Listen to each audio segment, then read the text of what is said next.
யுகங்கள் கோடி கோடி கடந்த பின்னும் சலிப்பறியாத தன்மையோடு இன்றும் மனிதன் ஆராய்ந்து கொண்டே இருக்கும் ஒன்று இயற்கை. இதுவரை இருந்து வரும் இந்த பிரபஞ்சம் பிறந்திருந்த நாளிலிருந்து நிகழ்ந்த அத்தனை நிகழ்வுகளையும் தன்னுள்ளே பொதித்து வைத்து புன்னகையோடு விரிந்து கொண்டே போகிறது. இப்பிரம்மாண்டமான பிரபஞ்சத்தின் ரகசியங்கள் தேட தேட நீண்டு கொண்டே இருக்கின்றன. மனிதன் உட்பட பல கோடி உயிர் தொகைகளுக்கும் இயற்கையே ஆதாரம். வாழவும் வளரவும் மனிதனுக்கு அவைதான் கற்றுக் கொடுத்தன. தன்னோடு பூமியில் படைக்கப்பட்ட அத்தனை ஜீவராசிகளையும் தன்னைப் போலவே பாவித்து வந்தான் ஆதி மனிதன். இயற்கையோடு தன்னை இணைத்துக் கொண்டிருந்தவரை, இயற்கையின் பொறுப்பில் மனிதன் வாழ்ந்தவரை பெரிதாய் பாதகம் எதுவும் நிகழவில்லை அவனுக்கு. உணர்வின் உயிரோடு தோய்ந்திருந்தவரை அவனை எந்த ஒரு இருளும் சூழவில்லை. ஆனால் என்று மனிதன் அறிவின் ஏணியில் ஏறி இவ்வுலகை காண விழைந்தானோ அன்று துவங்கியது மனிதகுல வீழ்ச்சியின் துவக்கம். நாகரீகம் என்ற பெயரில் தான் வசதியாய் வலம் வருவதற்காக பாதுகாப்பான இயற்கையின் தாய்மடியை விட்டு என்றோ இறங்கிவிட்டது மனிதகுலம். இருப்பினும் அகழ்வாரை தாங்கும் நிலமென்று வள்ளுவன் கூறுவது போல தன்னை சீண்டுபவர்களையும் இயற்கை பல நேரங்களில் தாயுள்ளத்துடனே அரவணைக்கிறது. அறிவின் கரங்கள் கொண்டு உடைக்க முடியாத பிரபஞ்ச ரகசியங்களை உணர்வின் மூலம் புரிந்து கொண்டார்கள் நம் முன்னோர்கள். இயற்கையை சார்ந்து வாழ்ந்த நம் முன்னோர்களுக்கு உயிரின் இயக்கமும் தன் உடலின் இயக்கமும் மிக எளிமையாக புரிந்திருந்தது. ஆரோக்கியத்திற்கு எதிராக உடலில் தோன்றும் தொந்தரவுகளை எப்படி கையாள்வது என்ற ரகசியம் தெரிந்திருந்தது. ஆரோக்கியம் பற்றி அறிந்து கொள்ளவும் நோய்கள் பற்றி தெரிந்து கொள்ளவும் எந்த ஒரு மருத்துவ படிப்பையும் படிக்கவில்லை அவர்கள். உடலை பற்றிய தெளிவும் அதன் இயங்குதல் பற்றிய புரிதலும் இருந்தது அவர்களிடம். அன்றாட வாழ்வில் செய்யும் இயற்கை விதிமீறல்கள் தான் உடலில் நோயாக எதிரொலிக்கிறது என்று புரிந்து கொண்ட நம் முன்னோர்கள் நோயுற்ற காலங்களில் வாழ்க்கை முறையை ஒழுங்குபடுத்தினார்கள். ஒரு நாட்டினுடைய நிலப்பகுதி, பருவ காலம், மொழி, வாழ்வியல் முறை இவைகளின் அடிப்படையில் உலகம் முழுவதும் எண்ணற்ற மரபு வழி மருத்துவங்கள் தோன்றின. தமிழகத்தில் சித்த மருத்துவம், வட இந்தியாவிலும் கேரளத்திலும் ஆயுர்வேதம், பாரசீகத்தில் யுனானி, சீனத்தில் அக்குபஞ்சர் மற்றும் உலகம் முழுவதும் இயற்கையை சார்ந்து 100க்கும் மேற்பட்ட மரபு வழி மருத்துவங்கள் தோன்றின. மரபு வழி வாழ்வியலை இன்று வரை வாழ்ந்து கொண்டிருப்பதன் விளைவாக இந்தியாவிலும் சீனாவிலும் தோன்றிய மரபு வழி மருத்துவங்கள் இன்றும் தத்துவங்களுடன் பாதுகாக்கப்பட்டு கொண்டிருக்கிறது. உலகம் முழுவதும் பல வகையான மரபு வழி மருத்துவங்கள் தோன்றியிருந்தாலும் அவை எல்லாவற்றையும் விட பழமையும் எளிமையும் தெளிவும் உடைய மருத்துவமாக சீனாவின் அக்குபஞ்சர் விளங்குகிறது. இன்று உலகமெங்கும் மருத்துவ முறையாக விளங்கும் அக்குபஞ்சர் 8000 வருடங்களுக்கு முன்பு சீனர்களின் வாழ்க்கை முறையாக இருந்திருக்கிறது. அக்குபஞ்சர் பிறப்பு குறித்து பல வகையான குழப்பங்கள் மேம்போக்காக உளவினாலும் அதன் பிறப்பிடம் சீன தேசம்தான் என்பதை சீன இலக்கியங்களும் அவர்தம் வாழ்க்கை நடைமுறைகளும் மிக தெளிவாக நிரூபிக்கின்றன. சுமார் 8000 வருடங்களுக்கு முற்பட்ட தாவோயிச தத்துவங்களில் அக்குபஞ்சரின் கூறுகள் காண கிடக்கின்றன. ஜென்ஜியூ என்ற சீன சொல் எல்லோருக்கும் புரியும் வகையில் அக்குபஞ்சர் என்ற லத்தீன் சொல்லாக இருந்து ஆங்கில சொல்லாக உருமாறியது.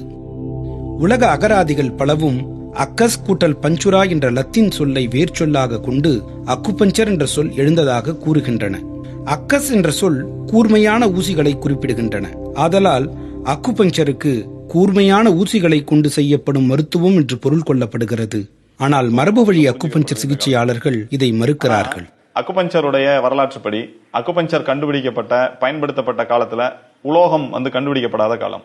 ஆசியாவினுடைய உலோக வரலாறு தோங்குறதுக்கு முன்னாடியே அக்குபஞ்சருங்கிற மருத்துவம் உருவாயிடுச்சு. அதனால அக்கஸ்ங்கிற சொல்லையும் ஊசியையும் தொடர்புபடுத்தி பார்க்கிற முறையே தவறானது.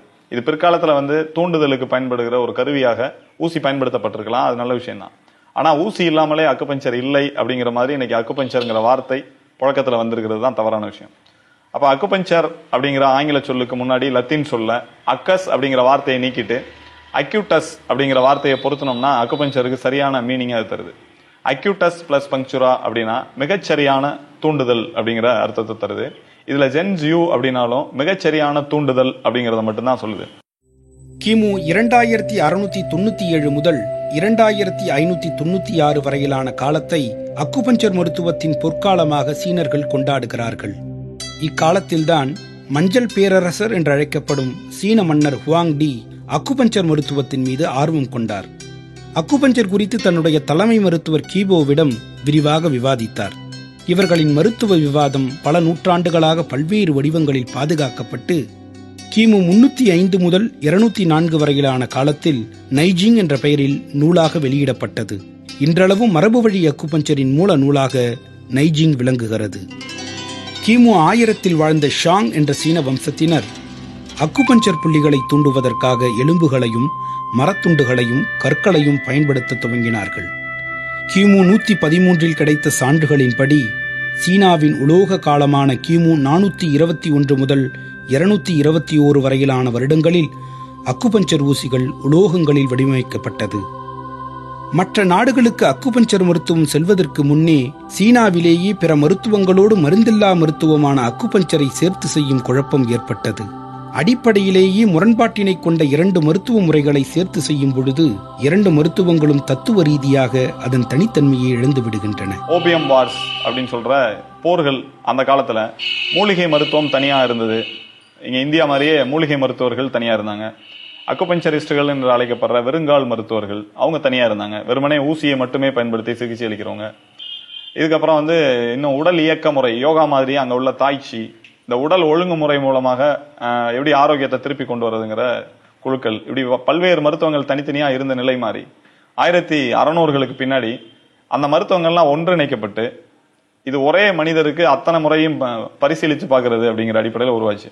குறிப்பாக இந்த போர்க்காலங்களில் ஏற்பட்ட காயங்களை ஆத்துறதுக்காக சில மூலிகை மருந்துகளையும் வலியை மறைக்கிறதுக்காக சில போதைப் பொருட்களையும் கொடுக்க துவங்கும் போது அந்த மூலிகை மருத்துவமும் இந்த மருந்தில்லாத அக்குபஞ்சர் மருத்துவமும் ஒன்னா சேர்ந்த முதல் குழப்பம் துவங்கினது.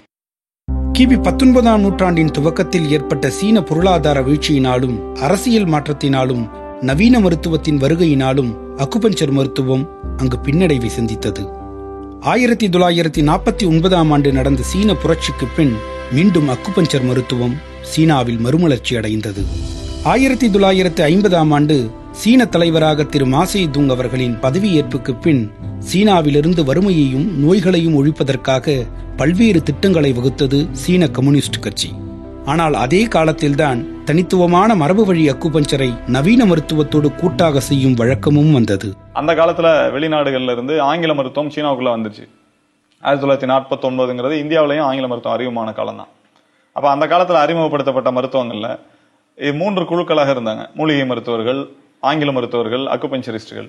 இது 3ஐயும் ஒருங்கிணைச்சு ஒரு கூட்டு மருத்துவமாக ஒரு சிஸ்டத்தை உருவாக்கி அதை ஏராளமான ஒரு குறுகிய கால பீரியட்ல எல்லாத்துக்கும் கத்துக் கொடுத்து அந்த மருத்துவர்களை வச்சு இப்ப இந்தியா கூட முயற்சி பண்ணோம் ரூரல் டாக்டர்ஸ்னு. அந்த மாதிரியான ஒரு ஓராண்டு படிப்பை துவங்கி பல லட்சம் பேரை ட்ரைனிங் பண்ணி சீனாவினுடைய குக்கிராமங்களுக்குள்ளெல்லாம் அனுப்பிச்சு விட்டு அந்த மருத்துவத்தை நோய்களை விரட்டலாம் அப்படின்னு ஒரு முயற்சி பண்ணாங்க மாவோடைய பீரியட்ல. 1952ல துவங்கப்பட்டது பேர் ஃபுட் டாக்டர் ட்ரைனிங் அப்படிங்கிற 1 இயர் கோர்ஸ்.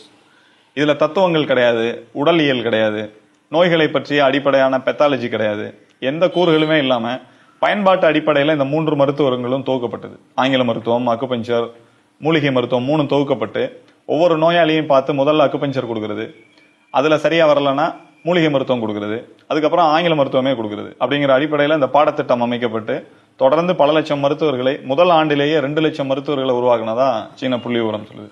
ஆனா தத்துவ ரீதியாக நம்ம பார்க்கும்போது இந்த அக்குபஞ்சருங்கிற மருத்துவத்துடைய தனித்தன்மையும் மூலிகை மருத்துவங்கிற மருத்துவத்துடைய தனித்தன்மையும் நவீன மருத்துவத்துக்கும் அவங்களுக்குன்னு ஒரு சில தத்துவங்கள் கோட்பாடுகள் இருக்கலாம். அதையும் மீறி இந்த 3 மருத்துவங்களை ஒன்று சேர்க்கும் போது மரபு வழி மருத்துவமான இந்த மூலிகை மருத்துவமும் அக்குபஞ்சரும் தத்துவ அளவுல பின்னடைவு ஏற்பட்டது அப்படின்னு தான் சொல்லலாம். உலக சுகாதார நிறுவனம் 1962ஆம் ஆண்டு செப்டம்பர் மாதம் சோவியத் ரஷ்யா கஜகஸ்தானில் மரபு வழி மருத்துவங்கள் குறித்து நடத்திய கருத்தரங்கில் அக்குபஞ்சர் உட்பட 104 விதமான மரபு வழி மருத்துவங்களை முதலில் மாற்று மருத்துவங்களாக அங்கீகரித்தது. அந்த மருத்துவங்களுடைய ரகசியங்களை இன்னும் பல நாட்டு மக்கள் ரகசியங்களா மட்டும்தான் பாக்குறாங்க. அது ஒரு புதிராகவும் பாக்குறாங்க. சீனர்கள் ஏராளமான மரபு வழி பழக்க வழக்கங்கள், மேஜிக்கை நம்பக்கூடிய நபர்களா இருக்கிறதுனால இந்த அக்குபஞ்சர்லயும் ஏதாவது மேஜிக் இருக்கும், ஏதாவது ஒளிவான மறைவான சில புதிர்கள் இருக்கலாம் அப்படின்னு அக்குபஞ்சரை அபாயமாக பார்க்கிற தன்மையும் கூட இன்னும் உண்டு. ஆனா 1962 உலக சுகாதார நிறுவனம் நடத்தின கருத்தரங்கத்துக்கு பின்னாடி இது உலகம் முழுக்க பல்வேறு நாடுகளுக்கு பரவுச்சு. ஏறத்தாழ 100 நாடுகளுக்கு மேல இன்னைக்கு அக்குபஞ்சர் பயன்பாட்டில் இருக்கிற ஒரு மருத்துவமாக இருக்கு. உலகின் ஆதி தொழிலான விவசாயம் இன்று கடைநிலை தொழிலாக சித்தரிக்கப்படுவதைப் போல் அக்குபஞ்சர் மருத்துவம் தனக்கே உரிய தனித்துவத்தை இழந்து தத்துவத்தை இழந்து நவீன மருத்துவத்தின் ஒரு துணை மருத்துவமாகவே இந்தியாவிற்குள் வந்தது. இந்தியாவின் மேற்கு வாசல் என்று அழைக்கப்படும் மேற்கு வங்கத்தின் வழியாகத்தான் அக்குபஞ்சர் மருத்துவம் இந்தியாவில் தன் காலடிகளை பதித்தது. மேற்கு வங்கத்தைச் சேர்ந்த டாக்டர் பிஜாய்குமார் பாசு அவர்கள்தான் இந்தியாவின் முதல் அக்குபஞ்சர் மருத்துவராக பார்க்கப்படுகிறார். இவருக்கு பின் தென்னிந்தியாவில் இலங்கையைச் சேர்ந்த டாக்டர் ஆண்டன் ஜெயசூர்யா அவர்களால் அக்குபஞ்சர் மருத்துவம் அறிமுகம் செய்யப்பட்டது. 1970-80களில் தமிழ்நாட்டில் சில ஆங்கில மருத்துவர்கள் இவரிடம் அக்குபஞ்சரை கற்றார்கள். ஆழமான அடிப்படையையும் தெளிவான முன்னோக்கான சிகிச்சை முறையினையும் கொண்ட அக்குபஞ்சர் பெரும் வலி நிவாரணியாக மட்டுமே அன்றைய காலத்தில் இந்தியாவில் இருந்தது. இந்நிலையில்தான் டாக்டர் சகோதரர்கள் என்று அழைக்கப்படும் டாக்டர் சித்திக் ஜமால், டாக்டர் ஃபஸ்லுர் ரஹ்மான் ஆகியோரின் வருகை அக்குபஞ்சரின் கலையிழந்து விட்ட தத்துவங்களுக்கு மறுஉயிர் கொடுத்தது. அவங்க ஆங்கில மருத்துவத்தினுடைய எம்டி. அவங்க இந்த மருத்துவத்தை படிச்சுட்டு இந்த மருத்துவத்தில் யாரும் முழுமையாக குணமாகிறது இல்லையே அப்படிங்கிற ஒரு ஏக்கத்தோடையும், இது எந்த மருத்துவ முறை முழுமையான நோயை குணமாக்குதுங்கிற தேடுதலோடு அவங்க இருந்தாங்க. அந்த தேடுதலில் இருக்கும் பொழுது இந்த அக்குபஞ்சரை கற்றுக் கொடுத்துக்கிட்டு இருக்காங்களாம். நோய்கள் எல்லா நோய்களுமே மருந்து எல்லாமே குணமாகுதா அப்படின்னு சொல்லி கேள்விப்பட்டு அவங்களும் போய் படிக்க போகிறாங்க. அவங்க படிக்க போகும்போது ஒரு தத்துவத்தை ஒன்று வழங்குறாங்க. அதாவது என்னென்னா, மனித உடம்புல ஏற்படக்கூடிய எல்லா நோய்களும் களையக்கூடியது தான். There is no incurable disease அப்படின்னு படித்த உடனே அது அவங்களுக்கு மிகப்பெரிய அதிசயமாக ஆச்சரியத்தைப்பட்டுச்சு. அப்போ அந்த மருத்துவத்தின் மேலே அவங்களுடைய முழு கவனம் திரும்புது. ஆழ்ந்து படிக்கிறாங்க. ஆழ்ந்து படிக்க படிக்க இந்த மருத்துவத்தின் தந்தை, சீன மருத்துவத்தின் தந்தை என்று போற்றப்படக்கூடிய டாக்டர் ஊவே பிங்குடைய காலத்தில் என்ன சொல்லப்பட்டிருக்குன்னா, அவர் என்ன சொல்லியிருக்கிறார் அப்படின்னா, மனித உடம்பில் ஏற்படக்கூடிய 10,000க்கும் மேற்பட்ட நோய்களை ஒரே ஒரு புள்ளியால் களைய முடியும் அப்படிங்கிற மருத்துவ சித்தாந்தம் சொல்லுது அப்படின்னு சொல்லி அவர் சொன்ன இந்த தத்துவத்தை அவங்க தேட ஆரம்பிச்சிட்டாங்க. அப்போ அவங்க 2 பேருமே இதே முழுமையாக அதில் தேடி கண்டுபிடிக்க பார்க்க இந்த மருத்துவத்தோடைய கான்செப்ட், அடிப்படை தத்துவத்தின் அடிப்படையில் அவங்க செய்ய ஆரம்பித்து அதை அவங்க பயிற்சி பண்ண பார்த்து இது ஒரு முழுமையான ஒரு கம்ப்ளீட் சிஸ்டம் அவங்க விளங்கி இதை தங்களுடைய தொழிலாகவே மாற்ற ஆரம்பிச்சிட்டாங்க. அப்பொழுது வழக்கத்தில் இருந்த சீன அக்குபஞ்சர் முறைக்கும் டாக்டர் சகோதரர்களால் அறிமுகம் செய்த புதிய அக்குபஞ்சர் முறைக்கும் ஏராளமான வேறுபாடுகள் தத்துவ ரீதியிலும் சிகிச்சை முறையிலும் காணப்பட்டன. மருத்துவ பரிசோதனை அறிக்கைகளை தவிர்த்துவிட்டு இந்தியர்களின் மரபு ரீதியான நாடி பரிசோதனையின் மூலம் உடலில் உள்ள நோய்களை கண்டறிந்து அக்குபஞ்சரின் ஒற்றை புள்ளியில் சிகிச்சை அளித்தார்கள். நோயாளிகள் எடுத்துக் கொண்டிருந்த மருந்துகளை நிறுத்தச் சொல்வதும், எந்த வகையான நோய்களுக்கும் மருந்துகளை பரிந்துரைக்காமலும் அக்குபஞ்சரை ஒரு முழுமையான மருந்தில்லா மருத்துவமாக உருவாக்கினார்கள். இந்திய அக்குபஞ்சர்ல பயன்படுத்தக்கூடிய பயன்பாட்டு முறைகளை அவங்க காலத்துல தான் 85லேருந்து 99 வரைக்குமான அவங்களுடைய அக்குபஞ்சர் மருத்துவ காலத்துல தான் இதை மிக அதிக அளவில் வெளிப்படுத்தினாங்க. லட்சக்கணக்கான நோயாளிகள் இந்த ஒரே ஒரு புள்ளியில ஒரே ஒரு விரலை வச்சு தொடும்போது குணமாவாங்க அப்படிங்கிறத நிரூபிச்சது அவங்களுடைய காலம்தான். அவங்களுடைய காலத்துக்கு பின்னாடி வந்த அக்குபஞ்சர், அவங்களால பயன்படுத்தப்பட்ட அக்குபஞ்சர் முறையை தான் இந்திய அக்குபஞ்சர் அப்படிங்கிற சொல்லால நம்ம அழைக்க ஆரம்பிக்கிறோம். இந்த இந்திய அக்குபஞ்சர் முறை டாக்டர் சகோதரர்களுடைய வருகைக்கு பின்னாடி மிகப்பெரிய அளவில் மக்கள்கிட்ட போய் சேர்ந்தது. மக்கள்கிட்ட போய் சேர்ந்ததுனால மிக அதிகமான வரவேற்பையும், பல்வேறு துறை மருத்துவர்கள் இந்த அக்குபஞ்சர் கற்கணுங்கிற ஆர்வமும், பொதுமக்களே அவங்க கத்துக்கிட்டு அவங்களுடைய வாழ்க்கை முறையாக பின்பற்றுகிற ஒரு தன்மையை இன்னைக்கு கொண்டு வந்திருக்குன்னா அது டாக்டர் சகோதரர்களுடைய வருகை தான். அதனாலதான் இவங்களை இந்திய அக்குபஞ்சர் தந்தை அப்படின்ட்டு நாங்கள் அவரை அழைக்கிறோம். அவர் தான் எங்களுக்கு ஆசானும் வழிகாட்டி முன்னோடிகளாக எங்களுக்கு இருக்கிறாங்க. அக்குபஞ்சர் சிகிச்சைக்கான அரசு அங்கீகாரத்தை பொறுத்தவரை 1996ஆம் ஆண்டு மேற்கு வங்க அரசு அக்குபஞ்சர் சிகிச்சையை சட்டப்பூர்வமாக அங்கீகரித்து அரசு மருத்துவமனைகளில் அக்குபஞ்சர் சிகிச்சையாளர்களை நியமித்து அக்குபஞ்சருக்கு முதல் அங்கீகாரத்தை கொடுத்தது. 2002ஆம் ஆண்டு தமிழக அரசின் சட்டமன்ற கவர்னர் உரையில் தனியார் பங்களிப்பின் மூலமாக அக்குபஞ்சரை ஊக்குவித்தல் என்ற வரி இடம்பெற்றுள்ளது. இதன் மூலம் தமிழக அரசால் அக்குபஞ்சர் அங்கீகரிக்கப்பட்டது. 2003ஆம் ஆண்டு மத்திய அரசு அக்குபஞ்சரை ஒரு முழுமையான சிகிச்சை முறையாக அறிவித்து 2009ஆம் ஆண்டு அந்த அறிவிப்பை உறுதி செய்தது. பாராளுமன்றத்தில் பலமுறை அக்குபஞ்சர் சம்பந்தமான பல்வேறு விவாதங்கள் நடந்திருக்கிறது என்பது குறிப்பிடத்தக்கது. இந்திய மரபு வழி அக்குபஞ்சர் கழிவு நீக்கு தத்துவம், பஞ்சபூத தத்துவம், கருவுறு தத்துவம் என்று 3 அடிப்படை தத்துவங்களை கொண்டே நோயறிதல் முறையையும் சிகிச்சை முறையையும் மேற்கொள்கிறது. உலகில் தோன்றிய எல்லா மரபு வழி மருத்துவங்களின் ஆணிவேராக விளங்குவது கழிவு நீக்கு தத்துவம். உடலில் தேங்கும் தேவையற்ற கழிவுகளே நோய்களுக்கான காரணி என்கிறது இத்தத்துவம். இயற்கை வரம்ப மீறுற நபர்களுக்கு கழிவுகள் தேங்குது உடம்புல. இந்த கழிவுகள் தேங்கும் போது அது என்ன தொந்தரவுகளாக வெளிப்படும்? உதாரணமாக மூக்கில் ஒரு சைனஸ் அப்படிங்கிற சவ்வு பகுதியில் கொஞ்சம் சளி உருவாயிருச்சு அப்படின்னா அதை வெளியேற்றி ஆகணும். வெளியேற்றும் போது தும்மல் வருது. நம்ம சித்தர் பாடலில் தும்மலை தடைதான் செய்தால் தொகுத்திடும் தலைநோய் உண்டாம் அப்படின்னு ஒரு பாடல் விளக்குது. தும்மலை தடை செஞ்சோம்னா சைனஸ் உருவாயிரும், மூளை பகுதியில் சளி தேங்குறதுக்கான வாய்ப்பு உண்டு அப்படின்னு சொல்லுது. அப்போ இந்த மாதிரி தமிழில் மட்டும் இல்லை, உலகம் முழுக்க உள்ள மரபு வழி அறிவியலின் அடிப்படை தத்துவமாக இருக்கிறதே கழிவு நீக்க தத்துவம் தான். கழிவு தேங்கும் போது ஏற்படுற நோய்கள், அது வெளியேறும் போது ஏற்படுற தொந்தரவுகள், அது வெளியேற்ற வேண்டிய அவசியம், இதை விரிவாக விளக்குறது தான் கழிவு நீக்க தத்துவம். இது இந்திய அக்குபஞ்சருடைய உடலை புரிஞ்சுக்கிறதுக்கான அடிப்படை தத்துவமா அமைஞ்சிருக்கு. இவ்வுலகமும் இவ்வுலகில் தோன்றிய எல்லா உயிரினமும் பஞ்சபூத கலவையால் ஆனது என்கின்றன உலகின் அத்தனை மரபு வழி தத்துவங்களும். பரமாய சக்தியுள் பஞ்சமாபூதம் தருமாறில் தோன்றும் பிறப்பு என்று தமிழ் மூதாட்டி அவ்வை ஒவ்வொரு உயிரின் பிறப்பும் பஞ்சமாபூதங்களின் சமநிலையாலேயே உருவாகிறது என்று பஞ்சபூதங்கள் படைப்பில் ஏற்கும் பங்கு பற்றி கூறியிருக்கிறார். தமிழ்ல அண்டத்தில் உள்ளதே பிண்டம், பிண்டத்தில் உள்ளதே அண்டம் அப்படின்னு சொல்லுவாங்க.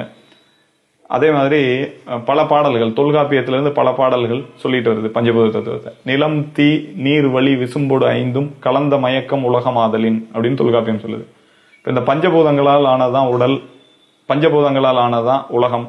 இந்த ரெண்டினுடைய இயற்கையான சுழற்சியில ஏதாவது மாறுபாடு ஏற்படும் போது அதன் விளைவாகவே நோய் ஏற்படுது.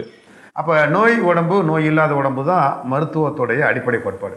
அப்போ குணமாக இருக்கிறதுனா இந்த உடம்புல கூட இந்த பஞ்சபூதங்கள் சமச்சீராக இருக்குதுன்னு அர்த்தம், பேலன்சிங் ஸ்டேட்டில் இருக்குதுன்னு அர்த்தம். அப்போ இந்த உடம்புல குணம் கெட்டு போச்சு, உடலுடைய ஆரோக்கியம் கெட்டு போச்சு அப்படின்னா இந்த பஞ்சபூதங்கள் சீராக இல்லை, சமச்சீராக இல்லை. ஆக்க சுற்று, கட்டுப்பாட்டு சுற்று, எதிர்வினை சுற்றுக்கள் அப்படின்னு சொல்லக்கூடிய இந்த மூன்று அடிப்படையிலையும் பஞ்சபூதங்களுடைய இயக்கத்தையும் அதோடைய கட்டுப்படுத்தும் தன்மை, அது முரண்பாடாக எப்படி இயங்குதுங்கிற அடிப்படை விஷயங்களை விரிவாக பேசுற தத்துவம் தான் பஞ்சபூத தத்துவம். நோய் அறிதலையும் சிகிச்சையிலையும் அக்குபஞ்சர்ல பயன்படுற முக்கியமான தத்துவம் பஞ்சபூத தத்துவம். பிரபஞ்ச ரகசியங்களை உணர்வதற்கும் பிறப்பு இறப்பு பற்றிய ரகசியங்களை புரிந்து கொள்வதற்கும் உடல் என்ற எல்லையோடு நின்று விடாமல் உடல், மனம், இதை தாண்டி கண்ணுக்கு தெரியாத உயிர், அதற்கும் இந்த பிரபஞ்ச வெளிக்குமான தொடர்பை பற்றி விளக்கும் தத்துவம் கருவுரு தத்துவம். சீனாவின் இன்யான் தத்துவமும் நம்முடைய கருவுரு தத்துவமும் ஒரே நிலைப்பாட்டில்தான் இருக்கிறது. அதுதான் நாம் அறிந்த வரையில் இறுதிக்கும் இறுதியான தத்துவம். திருமூலர் ரொம்ப அற்புதமாக அதை விளக்குறாரு. கருவும் உருவும் எப்பவுமே சேர்ந்து தான் இருக்கும். கரு வேறு உரு வேறுன்னு சொல்றது ரொம்ப மூடத்தனம்னு ரொம்ப கோபமாகவே எழுதுவார். எங்கெல்லாம் கரு இருக்கோ அங்கெல்லாம் உரு இருக்கு, எங்கெல்லாம் உரு இருக்கோ அங்கெல்லாம் கரு இருக்கு அப்படின்னு. தத்துவம் எங்குண்டு தத்துவம் அங்குண்டு அப்படின்னு சொல்லுவார். தத்துவம்னு நீ ஒரு ஐடியாவை சொன்னீங்கன்னா அதை படைத்த தத்துவன் ஒருத்தன் இருக்க தான் செய்வான்.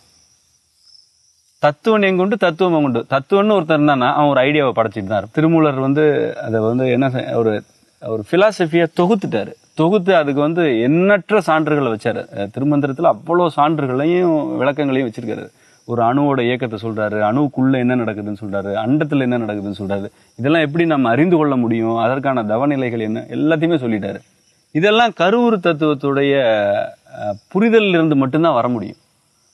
அதை தான் நம்ம சிவம் சக்தின்னு சொன்னோம், அவங்க இங்யாங்னு சொன்னாங்க. இப்போ நம்ம கருவுருன்னு சொல்றோம். அதனால கிட்டத்தட்ட அதான் இது இறுதிக்கும் இறுதியானது. இதுக்குள்ள நம்ம எவ்வளவு வேணாலும் தேடலாம், ஆனா இதை தாண்டி தேடிட முடியாதுன்றது என்னுடைய புரிதல். உடல் தன்னைத்தானே சரி செய்து கொள்ளும் ஆற்றலோடுதான் நாம் ஒவ்வொருவரும் படைக்கப்படுகிறோம். இயற்கை வாழ்வியலில் இருக்கும் வரை நாம் ஆரோக்கியமானவர்களாகவே இருக்கிறோம். நம்முடைய ஆரோக்கியம் கைவிட்டு போக துவங்கியதெல்லாம் இயற்கையின் இயல்புகளை நிராகரிக்க துவங்கி இயந்திரத்தைப் போல நம்மை கணக்கிட துவங்கிய இடத்தில்தான். அதே சமயம் உலகில் உள்ள உண்மையான மருத்துவங்கள் மீண்டும் நம்மை இயற்கை ஒழுங்கிற்குள் அழைத்து செல்கின்றன. பாரம்பரியமான மருத்துவ முறை மனிதனுடைய உடல் என்னவா பார்க்குதுன்னா உயிர் சக்தி நிறைந்த உடல். அதைத்தான் நம்ம எனர்ஜி பாடின்னு சொல்றோம். உடலில் ஓடிக்கிட்ட உயிர் சக்தியோடைய தேக்கம் அல்லது உயிர் சக்தியோடைய பற்றாக்குறை, இதுதான் நோய்க்கு காரணமாக அமையுது. கெமிக்கல் சேஞ்சஸ் நடக்கிறதுக்கும் பிசிக்கல் சேஞ்சஸ் நடக்கிறதுக்கும் மூல காரணமாக இருக்கக்கூடிய அந்த எனர்ஜி பாடி, அந்த எனர்ஜி பாடியை ஒழுங்குபடுத்துவதன் மூலமாகத்தான் உடலில் இருக்கக்கூடிய கெமிக்கல் பாடியையும் பிசிக்கல் பாடியும் நேர்படுத்த முடியும், சரிப்படுத்த முடியும். கழிவுகளின் தேக்கம், கழிவு தேக்கத்தால் ஏற்பட்ட பஞ்சபூதங்களின் சீர்குலைவு என்ற நோய்க்கான காரணத்தை 2 பகுதிகளாக பார்க்கிறது இந்திய அக்குபஞ்சர். தொட்டறிதல், கேட்டறிதல், பார்த்தறிதல் என்று 3 வகை நோய் அறிதல் முறைகளை கொண்டுள்ளது இந்திய அக்குபஞ்சர். தொட்டறிதல் அப்படிங்கிற முதல் பரிசோதனை முறையில 2 வகையான பிரிவுகள் இருக்கு. அதுல ஒண்ணு நாடி பரிசோதனை, இன்னொன்னு வந்து அழுத்தி பார்த்து நோயறிதல் அப்படிங்கிற பால்பேஷன் பல்ஸ். நாடி பரிசோதனையிலே 3 விதமான நாடி பரிசோதனை முறைகள் இருக்கு. அதுல ஒண்ணு வந்து லேயர் பல்ஸ் அப்படின்னு சொல்ற அடுக்கு நாடி முறை, அப்புறம் சூப்பர்ஃபிஷியல் டீப் பல்ஸ் அப்படின்னு சொல்ற 2 கைகள்லையும் 12 இடங்கள்ல பாக்குற இன்யாங் பல்ஸ்ன்னு சொல்லுவாங்க, அந்த சூப்பர்ஃபிஷியல் அண்ட் டீப் பல்ஸ் முறை. 3வது முறை ரொம்ப எளிமையான ரொம்ப அட்வான்ஸான முறையான கேரக்டர் பல்ஸ் அப்படிங்கிற தன்மை நாடி. இந்த 3 நாடி பரிசோதனைகளையும் சேர்ந்து பல்ஸ் டயக்னோசிஸ் அப்படின்னு சொல்றோம். அழுத்தி பார்த்து நோயறிதல் அதுவும் வந்து ஒரு வகையான பால்பேஷன் டயக்னோசிஸ் சொல்ற முறை. இது எல்லாம் சேர்ந்ததுதான் தொட்டறிதல். அதே மாதிரி 2வது முறைக்கு பேர் வந்து கேட்டறிதல். கேட்டறிதல்னா எந்த நோயாளியை தொட வேண்டிய அவசியமே இல்லை, அவர் சொல்ற தொந்தரவுகளை மட்டுமே வச்சு அது எந்த உறுப்பிலிருந்து அந்த தொந்தரவுகள் வருது, அந்த உறுப்புல கழிவுகள் தேங்குவதற்கான மூல காரணம் என்னவா இருக்கும் அப்படிங்கிறத நோயாளியின் வாயிலேயே கேட்டறிகிறது தான் கேட்டறிதல் முறை, இன்வெஸ்டிகேஷன் டயக்னோசிஸ். இந்த கேட்டறிதல் முறையிலையும் 3 விதமான பிரிவுகள் இருக்கு. ஒன்று முழுமையான கேட்டறிதல், முழுக்க நோயாளியை பேச விட்டுறது.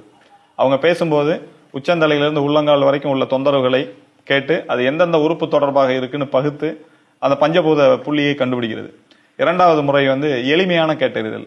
இந்த பஞ்சபூதங்கள் எந்த பகுதியில பாதிப்பை ஏற்படுத்திருக்கலாம் அப்படின்னு இந்த அக்கு ஹீலர் அவர் முன்னாடியே கெஸ் பண்ணி அந்த அடிப்படையில கேள்விகளை கேட்டு பதில் வாங்குற முறை எளிமையான கேட்டறிதல். 3வது முறை உளவியல் கேட்டறிதல். இந்த உடல் எப்படி வேலை செய்யுதுங்கிற அடிப்படையவே விட்டுட்டு உளவியல் ரீதியாக இந்த பஞ்சபூத சமநிலை குலைவு சில விளைவுகளை ஏற்படுத்தும், அது எந்த பகுதியில் இருக்குன்னு கண்டுபிடிக்கிறதுக்காக உளவியலை மட்டுமே கவனிச்சு அந்த புள்ளியை தேர்வு செய்யற முறை. இது வந்து கேட்டறிதலுடைய 3 பகுதிகள். இந்த 2 முறையிலுமே தெளிவாகி தீர்க்கமாகி ஒரு சரியான புரிதலுக்கு வந்து அந்த மருத்துவரும் ஒரு சமச்சீரான ஒரு வாழ்க்கை முறையை வாழ்ந்து அவருடைய தெளிவிலையும் பஞ்சபூதங்கள் சீராக இருக்கும் பொழுது ஒரு நோயாளியை பார்க்கும் பொழுதுமே இவர் உடலில் இந்த பஞ்சபூதங்கள் சீர்கேட்டுங்கிறது அறியும் தன்மைக்கு உயரும் நிலைக்கு வர்றதுக்கு பேர் பார்த்தறிதல் முறை. இது தானாக இது தன்னுடைய அனுபவத்தின் மூலமாக தன்னுடைய பயிற்சியின் மூலமாக உருவாகிற ஒரு விஷயம் பார்த்தறிதல்கிறது. சிகிச்சையை பொறுத்த வரைக்கும் புள்ளியை தூண்டுதல் அப்படிங்கிற ஒரே ஒரு நோக்கம் தான் அக்குபஞ்சரை பொறுத்த வரைக்கும். உடம்பு முழுக்க ஒவ்வொரு உள்ளுறுப்புக்கும் சக்தியை இந்த பிரபஞ்ச வெளியிலிருந்து கிரகிச்சு உள்ள அனுப்பக்கூடிய புள்ளிகள் உடம்பு முழுக்க அமைஞ்சிருக்கு. இந்த புள்ளிகள் பஞ்சபூத புள்ளிகள் அப்படின்னு சொல்றோம். உடம்புல 364 இடங்கள்ல இந்த புள்ளிகள் அமைஞ்சிருக்கு. இந்த புள்ளிகள்ல 65 புள்ளிகள் நேரடியாக உள்ளுறுப்போடு இந்த பஞ்சபூத சக்தியை கடத்துகிற வேலையை செய்யுது. இந்த 65 புள்ளியில ஏதாவது ஒரு புள்ளி உள்ளுறுப்பினுடைய கழிவு தேக்கத்தாலோ அல்லது பஞ்சபூத சமநிலை குலைவாலோ இந்த புள்ளி வந்து பிரபஞ்ச சக்தி ஈர்க்கிறத நிறுத்திக்கிறோம். அந்த புள்ளியில் ஏற்பட்டிருக்கிற தற்காலிக அடைப்பை எங்க இருக்குன்னு கண்டுபிடிக்கிறது தான் இந்த நோயறிதல் முறைகள். இதை கண்டுபிடிச்சு அந்த புள்ளியை தூண்டுவதுங்கிறதா அக்குபஞ்சர் சிகிச்சை. அந்த புள்ளி தூண்டுதல்ல 2 முறை இருக்கு. ஒன்னு ஊசி செலுத்துதல், ஊசி மூலம் தொடுதல், அல்லது வெறும் விரலால் தொடுதல் அப்படிங்கிற 2 பகுதி. ஊசி மூலம் செலுத்துதல், விரலால் தொடுதல் அப்படின்னாலும் 2மே ஒரு புள்ளியை தான் குறிக்குது. பல புள்ளிகள் செய்யற முறை இந்திய அக்குபஞ்சர் முறை அல்ல. மற்ற பாரம்பரிய மருத்துவங்களைப் போல் பத்தியங்கள் என்று தனியாக எதுவும் இல்லை என்பதுதான் இந்திய அக்குபஞ்சரின் தனி சிறப்பு. இயற்கை விதிமீறல்களோடு வாழ்ந்து கொண்டிருக்கும் நோயாளிகளுக்கு இயற்கையை புரிய வைத்து அதன் போக்கில் வாழ கற்றுக் கொடுக்கிறது இந்திய அக்குபஞ்சர். குறிப்பாக வெளிப்படையா சொல்ல வேண்டியதே இல்லாத விஷயம் வந்து இயற்கைக்கு எதிரான ஸ்மோக்கிங் பண்றது, ட்ரிங்க் பண்றதெல்லாம் செய்யாதீங்க அப்படின்னு எல்லாம் இன்னைக்கு சொல்ல வேண்டியது இருக்கு. ஆனா இதெல்லாம் பத்தியமாக பார்க்க முடியாது. சாதாரணமா அன்றாட வாழ்க்கையில் இருக்கிற உணவுப் பொருள் இல்லை, அதனால அதை நிறுத்த சொல்லுவோம். இந்திய அக்குபஞ்சர் மிக முக்கியமாக நோயாளிகளுக்கு நினைவூட்டும் விஷயம் பசித்த பின்பு மட்டுமே உணவு எடுத்துக் கொள்வதும் கட்டாயம் இரவு உறங்குவதும் தான். உணவு உண்ணும் முறையை பற்றி நம் முன்னோர்கள் சிறப்பாக சில அறிவுரைகளை விட்டுச் சென்றிருக்கிறார்கள். பசித்து புசி, அளவுக்கு மிஞ்சினால் அமிர்தமும் நஞ்சு, நொறுங்கத் தின்றால் 100 வயது, லங்கனம் பரம ஔஷதம் என்ற வடமொழி வாக்கியம் பட்டினியே மாமருந்து என்று கூறுகிறது. உண்ணும் உணவுக்கு போதிய இடைவெளி தந்து உண்டால் அந்த உடலிற்கு மருந்தே தேவையில்லை என்பதை உணர்ந்த வள்ளுவப் பெருந்தகை மருந்தன வேண்டாவாம் யாக்கைக்கு அருந்தியது அற்றது போற்றி உணின் என்ற குறளை படைத்திருக்கிறார். நம்முடைய இன்புட் ஒழுங்குமுறையில் இருக்கும் பொழுது நம்முடைய அவுட்புட் எல்லாமே பெர்ஃபெக்டடாக இருக்கும். நம்முடைய இன்புட்டில் வந்து குறை ஏற்படும் பொழுது நம்முடைய அவுட்புட் அப்படிங்கிறது நம்முடைய செயல்திறன், நம்முடைய சிந்தனை திறன், இதெல்லாம் நம்முடைய அவுட்புட், இது பூரா கேடாக மாறும். அப்போ நம்முடைய இன்புட்டை ஒழுங்குபடுத்துறதுக்கு என்ன வேணும்? பசி இல்லாமல் சாப்பிட மாட்டேன், நோய் இல்லாமல் வாழ்வது அப்படிங்கிறது மிக எளிமையான விஷயம். நாம தான் அதை காம்ப்ளிகேட்டட் ஆக்கிட்டோம், நாம தான் அதை கஷ்டம் ஆக்கிக்கிட்டோம். நம்முடைய வாழ்க்கை முறையில் வேறு ஒன்றுமே இல்லை, பெரிய விஷயம் இல்லை, மிகப்பெரிய கஷ்டமும் இல்லை. பசி இல்லாமல் சாப்பிட மாட்டேன் அப்படிங்கிற ஒரே ஒரு தீர்மானம் போதும். நம்ம உடம்புக்கு வந்து ஏதோ ஒரு வகையில் சேமிச்ச ஆற்றலை அது செலவு பண்ணுது. அப்போ அது டயர்டாகி மறுபடியும் அதுக்கு ஆற்றலை கேட்குது. அதனுடைய குரல் தான் பசி. பசிச்சு சாப்பிடும்போது இன்னொரு முக்கியமான விஷயம் என்னன்னா, உடல் முழுக்க ஆற்றலாக மாற்றுறது. நம்ம சாப்பிட்ற உணவை முழுமையான ஆற்றலாக மாற்றுறது. அந்த செரிமானத்தின் விளைவாக உருவாகிற கழிவுகளை முழுமையாக வெளியேற்றுது. அப்போ கழிவுகள் தேங்கலைங்கிறதே நம்ம நோயில் சிக்காமல் இருக்கிறதுக்கான அடிப்படை அம்சமே. அப்போ பசிச்சு சாப்பிடும்போது நோய் வர்றதுக்கான வாய்ப்பு மிக குறைவு. பகற்பொழுது இரை தேடவும் இரவு பொழுது ஓய்வெடுக்கவும் என்று உருவாக்கப்பட்டது இயற்கையின் ஒழுங்கு. ஆனால் நவீன மனிதர்களாகிய நாம் இயற்கைக்கு எதிராக இரவுகளில் இரை தேடுகிறோம், பகற்பொழுதுகளில் படுத்து உறங்குகிறோம். இரவு 11 மணி முதல் அதிகாலை 3 மணி வரை நாம் உட்கொண்ட உணவுகளில் கலந்திருக்கும் நச்சுகளை கல்லீரலும் பித்தப்பையும் பிரித்தெடுக்கிறது எனவும், அந்த நேரத்தில் ஆழ்ந்த உறக்கத்தில் இருந்தால் மட்டுமே நச்சு அகற்றும் பணி செம்மையுற நடைபெறும் என்கிறது இந்திய அக்குபஞ்சர். இயற்கையினுடைய படைப்புல 2 வகையான உயிரினங்கள் இருக்கு தூக்கத்தை பொறுத்து. இரவுகள்ல தூங்குற உயிரினங்கள், இரவுல தூங்காத உயிரினங்கள்னு 2 வகை உயிரினங்கள் இருக்கு. இரவுல தூங்காத உயிரினங்கள், உதாரணமா பூனை, நாய், இதெல்லாம் பாத்தீங்கன்னா கண்ணில் வந்து 2 இரட்டை விழித்திரை இருக்கும். கண்ணுடைய அமைப்பு அப்படிதான். இந்த இரவு தூங்காத உயிரினங்களுக்கு 2 விழித்திரை இருக்கும். இந்த இரட்டை விழித்திரைக்கு இடையில லூசிடம் அப்படின்னு சொல்லக்கூடிய ஒரு ரேடியம் ரிஃப்ளெக்டர் பொருள் ஒன்று இருக்கும். அதோட கண்களில் நீங்கள் லைட் அடிச்சிங்கன்னா அது திருப்பி ரிஃப்ளெக்ட் பண்ணும். அந்த ரிஃப்ளெக்டருக்கு பேர் தான் அந்த இரட்டை விழித்திரைக்கு இடையில உள்ள லூசிடம். இந்த லூசிடம் உள்ள உயிரினங்கள் வந்து இரவு தூங்காது. மனிதர்களுக்கு வந்து ஒற்றை விழித்திரை இருக்கு, இந்த லூசிடம்ங்கிற பொருள் கிடையாது. அதனால இயற்கையினுடைய படைப்புப்படி, பரிணாம படைப்பின்படியே இரவு தூங்குவதற்கான உயிரினம் தான் மனிதன். அந்த உயிரினங்கள் இரவு தூங்கக்கூடாத உயிரினங்கள் இரவு தூங்கினாலோ, தூங்க வேண்டிய உயிரினங்கள் தூங்கலனாலோ அது இயற்கை விதிமீறலாக மாறுது, மிகப்பெரிய நோய்களை ஏற்படுத்துது. மனம், உடல் இரண்டையும் சமநிலைப்படுத்துவதுதான் முழுமையான ஆரோக்கியத்தின் அடையாளம். உடல் என்பது கண்ணுக்கு தெரிகின்ற மனம், மனம் என்பது கண்ணுக்கு தெரியாத உடல் என்ற சித்தாந்தத்தின் அடிப்படையில் மனம் சார்ந்த பிரச்சனைகளும் இந்திய அக்குபஞ்சரில் மிக எளிமையாக கையாளப்படுகிறது. உடலும் மனம் இணைந்தது, உடல் வேறு மனம் வேறு இல்லை. அப்போ இந்த உடம்புல மனமும் உடலும் சமநிலையில் இருக்கணும்னா அதுக்கு தேவை உயிர்சக்தி. உயிர்சக்தி சமநிலையில் இருக்கும் பொழுது அப்போ தானாகவே உடலும் மனமும் அமைதி நிலை, அந்த அமைதி நிலை தான் சமநிலை. சமநிலை வரும்போது மனமும் உடலும் 2 சேர்ந்து தான் வருது.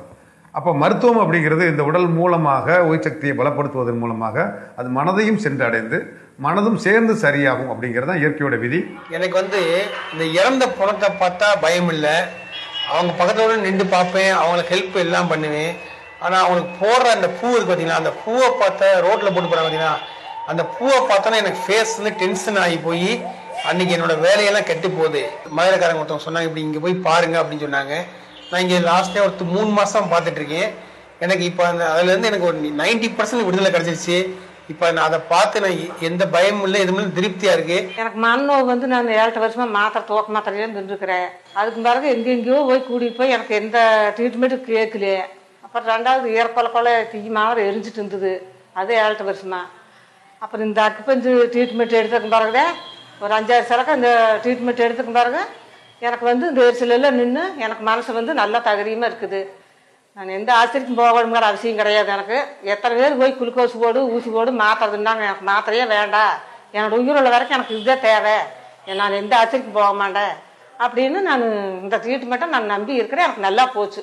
கண்களுக்கு தேவையான ஓய்வை முழுமையாக கொடுக்காமல் கண் பிரச்சனைகளுக்கான தீர்வை கண்ணாடியில் தேடுகிறோம்.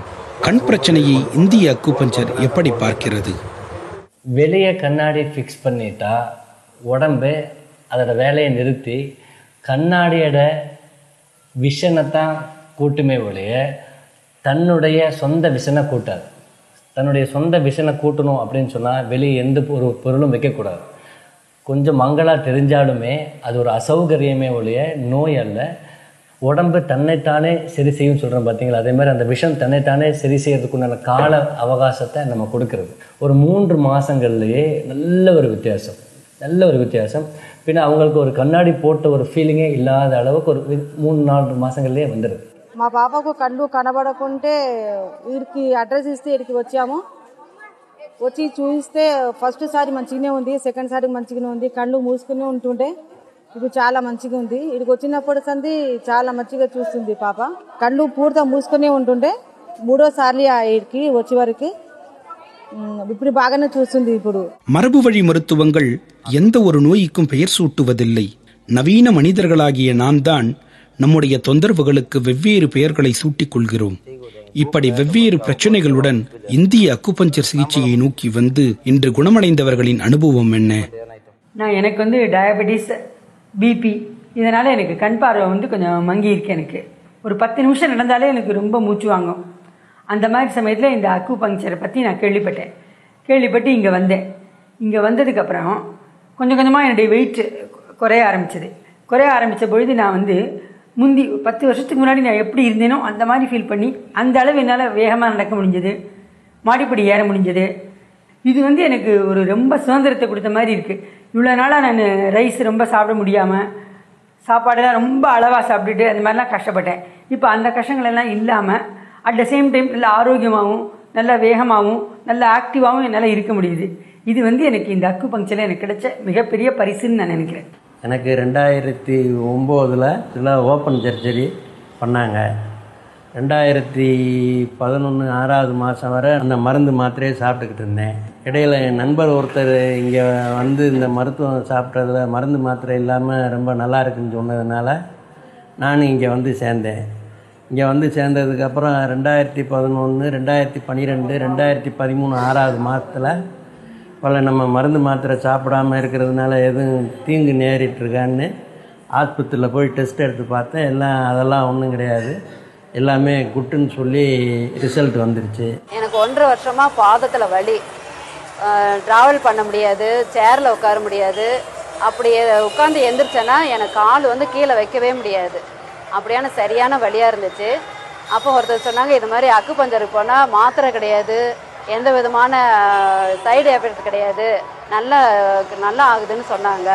சரின்னு சொல்லிட்டு நான் வந்தபோது டாக்டர் நல்ல ஆலோசனை கொடுத்தாங்க. நேரத்துக்கு தூங்கணும், ரெஸ்ட் எடுக்கணும், மாத்திரை எதுவும் எடுக்கக்கூடாது, எந்த வலினாலும் நீங்கள் என்ன செய்யணும், நீங்கள் ரெஸ்ட் எடுத்தால் உங்களுக்கு நல்லா ஆயிரும்னாங்க. அதே மாதிரி அவங்க சொன்னது போலே நான் இருந்தேன். எனக்கு சீக்கிரத்தில் அந்த கால் வலி நல்லா ஆயிடுச்சு. எனக்கு சைனஸ் பிரச்சனைங்க, அதாவது எங்கே போனாலும் தும்பலே நிற்காது, தும்பல் வந்துக்கிட்டே இருக்கும். அதுக்கோசரம் தான் வந்தாங்க. 15 வருஷமாக மாத்திரை சாப்பிட்றாங்க. இதுக்கோசரம் மூக்கு ஆப்ரேஷன் பண்ணி இருக்குது. இப்போ ஆப்ரேஷன் பண்ணி அந்த சைனஸ் பிரச்சனை நல்லா வலிங்க, திரும்ப இருந்துகிட்டே இருந்தது. அதுக்கு அக்குபஞ்சர் வந்ததுக்கப்புறம் பார்த்ததே அப்புறம் அப்படியே குறைஞ்சிட்டே வந்தது. அப்புறம் இப்போ சுத்தமாகவே கிடையாதுங்க. இப்போ எப்பவும் போல் பச்சை தண்ணி தலைக்கு ஊற்றுனாலும் தொந்தரவு இல்லை, இல்லைன்னு பச்சை தண்ணி ஊற்றவே முடியாது. பனிக்காலத்தில் வெளியே போனால் தும்பலே நிற்காதுங்க, அதிகமாக தும்பல் இருக்கும். இப்போ எந்த தொந்தரவும் இல்லைங்க, நல்லா இருக்கும். நான் 2 வருஷத்துக்கு முன்னாடி எனக்கு நிறைய ப்ராப்ளம்ஸ் நிறைய ஆப்ரேஷன் பண்ணணும்னு சொன்னாங்க. அப்பண்டிஸும் பண்ணியாச்சு. மூக்கில் சத வளருதுன்னு சொல்லிட்டு ஆப்ரேஷன் பண்ணணும்னாங்க. பைல்ஸ் ஆப்ரேஷன் பண்ணணும்னு சொன்னாங்க. அப்புறம் யூட்ரஸ் நிறைய ப்ராப்ளம் இருந்ததுனால அதையும் ரிமூவ் பண்ணணும்னு சொன்னாங்க. ஆனால் அதெல்லாம் பார்த்தீங்கன்னா நாங்கள் எதுவுமே பண்ணலை. காட்ஸ் கிரேஸ், அதெல்லாம் எதுவுமே ஆப்ரேஷன் பண்ணாமல் தள்ளி வந்தேன். அப்புறம் எங்கள் அம்மாவுக்கு எங்கள் ஹஸ்பண்டுக்கெலாம் சுகர் இருந்ததுனால அவங்க அக்குபஞ்சருக்கு போனாங்க. அவங்க மூலியமா நானும் அக்குபஞ்சருக்கு போனேன். அப்புறம் பார்த்தீங்கன்னா என்னோட ப்ராப்ளம்ஸ் எல்லாமே வந்த இடம் தெரியாமல் போயிடுச்சு. மகேஸ்வரி முதுகுவலியால் ஒரு 5-6 வருஷமாக ரொம்ப கஷ்டப்பட்டுட்டு இருந்தாங்க. பெல்ட் போட்டுக்கிட்டே தான் இருக்கணும், பெல்ட்டை கழட்டி வச்சு இருந்தாவே வலியே குறையாது அப்படின்னு சொல்லிட்டாங்க. குமிஞ்சி எந்த பொருளையும் தூக்க முடியாது. அப்படியே கொஞ்ச நாள் இருக்கும்போது எங்களுக்கு தெரிஞ்ச ஒருத்தர் சொன்னாங்க, அக்குபஞ்சர் ட்ரீட்மெண்ட் போய் நீங்கள் பாருங்கள். அக்குபஞ்சர் ட்ரீட்மெண்ட்டுக்கு முதல்ல வரும்போது நாங்கள் பெல்ட் போட்டுக்கிட்டே தான் வரோம் இடுப்பில். ரிட்டன் நாங்கள் வெளியே போகும்போது பெல்ட்டை கழட்டிட்டு நாங்கள் அக்குபஞ்சர் ட்ரீட்மெண்ட்டுக்கு நாங்கள் இருக்கிறதுக்கு ஒரு 7 கிலோமீட்டர் வரும். 7 கிலோமீட்டர் பெல்ட் இல்லாமே தான் போனோம். இதுக்கு முன்னே முதுகுவலி இருந்ததா அப்படிங்கிற மாதிரி யோசிக்கிற மாதிரி ஆயிடுச்சுங்க. அந்தளவுக்கு இப்போ நல்லா இருக்குது. இப்போ நாங்கள் மருந்து மாத்திரையை விட்டு ஒரு 7-8 மாதத்துக்கு பக்கம் ஆயிடுச்சுங்க, எந்த தொந்தரவும் இல்லை. எனக்கு ரொம்ப நாளாக யூரினரி இன்ஃபெக்ஷன் இருந்துச்சு. கடந்த ஓராண்டாக ஸ்டோன் பிரச்சனை வேறு இருந்தது. அந்த யூரினரி ப்ராப்ளம் எனக்கு நிறைய அலோபதியில் ஆப்ரேஷன் ஆகிருக்கிறதுனால நிறைய செலவு செய்து எனக்கு உடல்நிலை சரியில்லாமே இருந்துகிட்டு இருந்தது. இப்போ கடந்த ஓராண்டாக நான் தொடு சிகிச்சை எடுத்ததுனால எனக்கு நல்ல முன்னேற்றம் அடைஞ்சு இப்போ நான் எந்த வலியும் இல்லாமல் நல்ல ஆரோக்கியமாக இருக்கேன். அதுவும் இல்லாமல் மருந்து மாத்திரை இல்லாதனால எனக்கு மருத்துவ செலவுகள் ரொம்ப குறைவாக இருக்கிறதுனால நான் மன நிம்மதியாக ஃபீல் பண்ணுறேன். 2.5 years back, I had a severe itching problem in my skin. As usual, I consulted my family physician. He gave some tablets and ointments, but even after taking it for more than a month, the pain was unbearable. At the time, I came to know about this acute healing treatment, and within 2-3 sittings, each sitting in a gap of 1 week, I was able to feel the difference. After 2 years now, when I think about whether I have taken the right decision, I am sure to say that I have done the right thing in coming to this acupuncture treatment, and it has done a lot of good things to me. நான் இந்த தோல் வியாதிக்காக பல இடத்துலையும் பார்த்துருக்கேன். எனக்கு குணமாகலை. நிறைய இப்போ செலவு பண்ணியிருக்கிறேன். 2500 ரூபா 3000 ரூபா போட்டு மாத்திரைலாம் வாங்கி சாப்பிட்ருக்கேன்.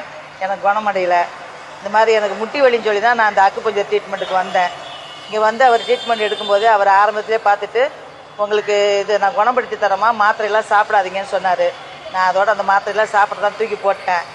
அவர் எனக்கு கால் வலிக்குன்னு குணப்படுத்தினது எனக்கு இதுதான் முதன்மையாக குணமாகிட்டு வருது. அது நம்ம உடம்பு எது ஏற்றுக்குதோ அதான் முதல்ல குணமாகும், மறுகட்டமாக தான் இது குணமாகும்னு டாக்டர் சொல்லிட்டாரு. அதனால் நானும் பொறுத்திருந்து வர 6-7 மாதமாக வந்துக்கிட்டு தான் இருக்கிறேன். என் கை முகமெல்லாம் நல்லா மாறிடுச்சு. எனக்கு முதுகு தண்டுவடத்தில் கீழே வந்து வலிச்சுட்டே இருந்தது. ஒரு ஆங்கில மருத்துவர்கிட்ட போனோம். அவர் வந்து முதுகு எலும்பில் வந்து புண்ணு இருக்கு உங்களுக்கு, அதனால் நீங்கள் மாத்திரை சாப்பிட்ணும். அது மாத்திரம் இல்லை, இந்த டீப்பு ஒன்று எழுதி கொடுக்குறேன், அதை போய் நீங்கள் வாங்கி அந்த டீப்பில் தான் நீங்கள் எப்பயுமே உட்காந்துருக்கணும். இல்லை நீ வந்து தரையில் உட்காரவே கூடாது. ஏன் பயணம் பண்ணாலும் பஸ்ஸுலையோ ட்ரெயினில் பயணம் பண்ணால் அந்த டீப் வந்து உட்காரணும்னு சொல்லிட்டாரு. அக்குபஞ்சர் ட்ரீட்மெண்ட்டை பற்றி நம்ம கேள்விப்பட்ட உடனே சரி அங்கே தான் ஒரு போய் பார்க்கலாமே அப்படின்னு சொல்லிட்டு நம்ம போய் பார்த்தோம். தொட்டும் தொடாமல் ஒரு ட்ரீட்மெண்ட் கொடுத்துட்டு சரி இந்த டீப்பை தூக்கி எஞ்சிருக்கணுமேலு அப்படின்னாரு. உங்களுக்கு வலி இன்னொரு இருக்காது, நெக்ஸ்ட் வீக் வாங்கினாரு. நான் டீப் எடுத்துட்டு டிஸ்பென்சரி விட்டு 2 வீலருக்கு வரத்துக்குள்ள எனக்கு ஒரு 70-80% வலியே இல்லை. அப்புறமேட்டு எங்கள் சன்னிட்டு சொல்கிறேன், கண்ணு இது வலி இல்லாத மாதிரி தான் கண்ணு இருக்குது அப்படின்னா வலி டியூப் எடுத்துட்டு போனேன்.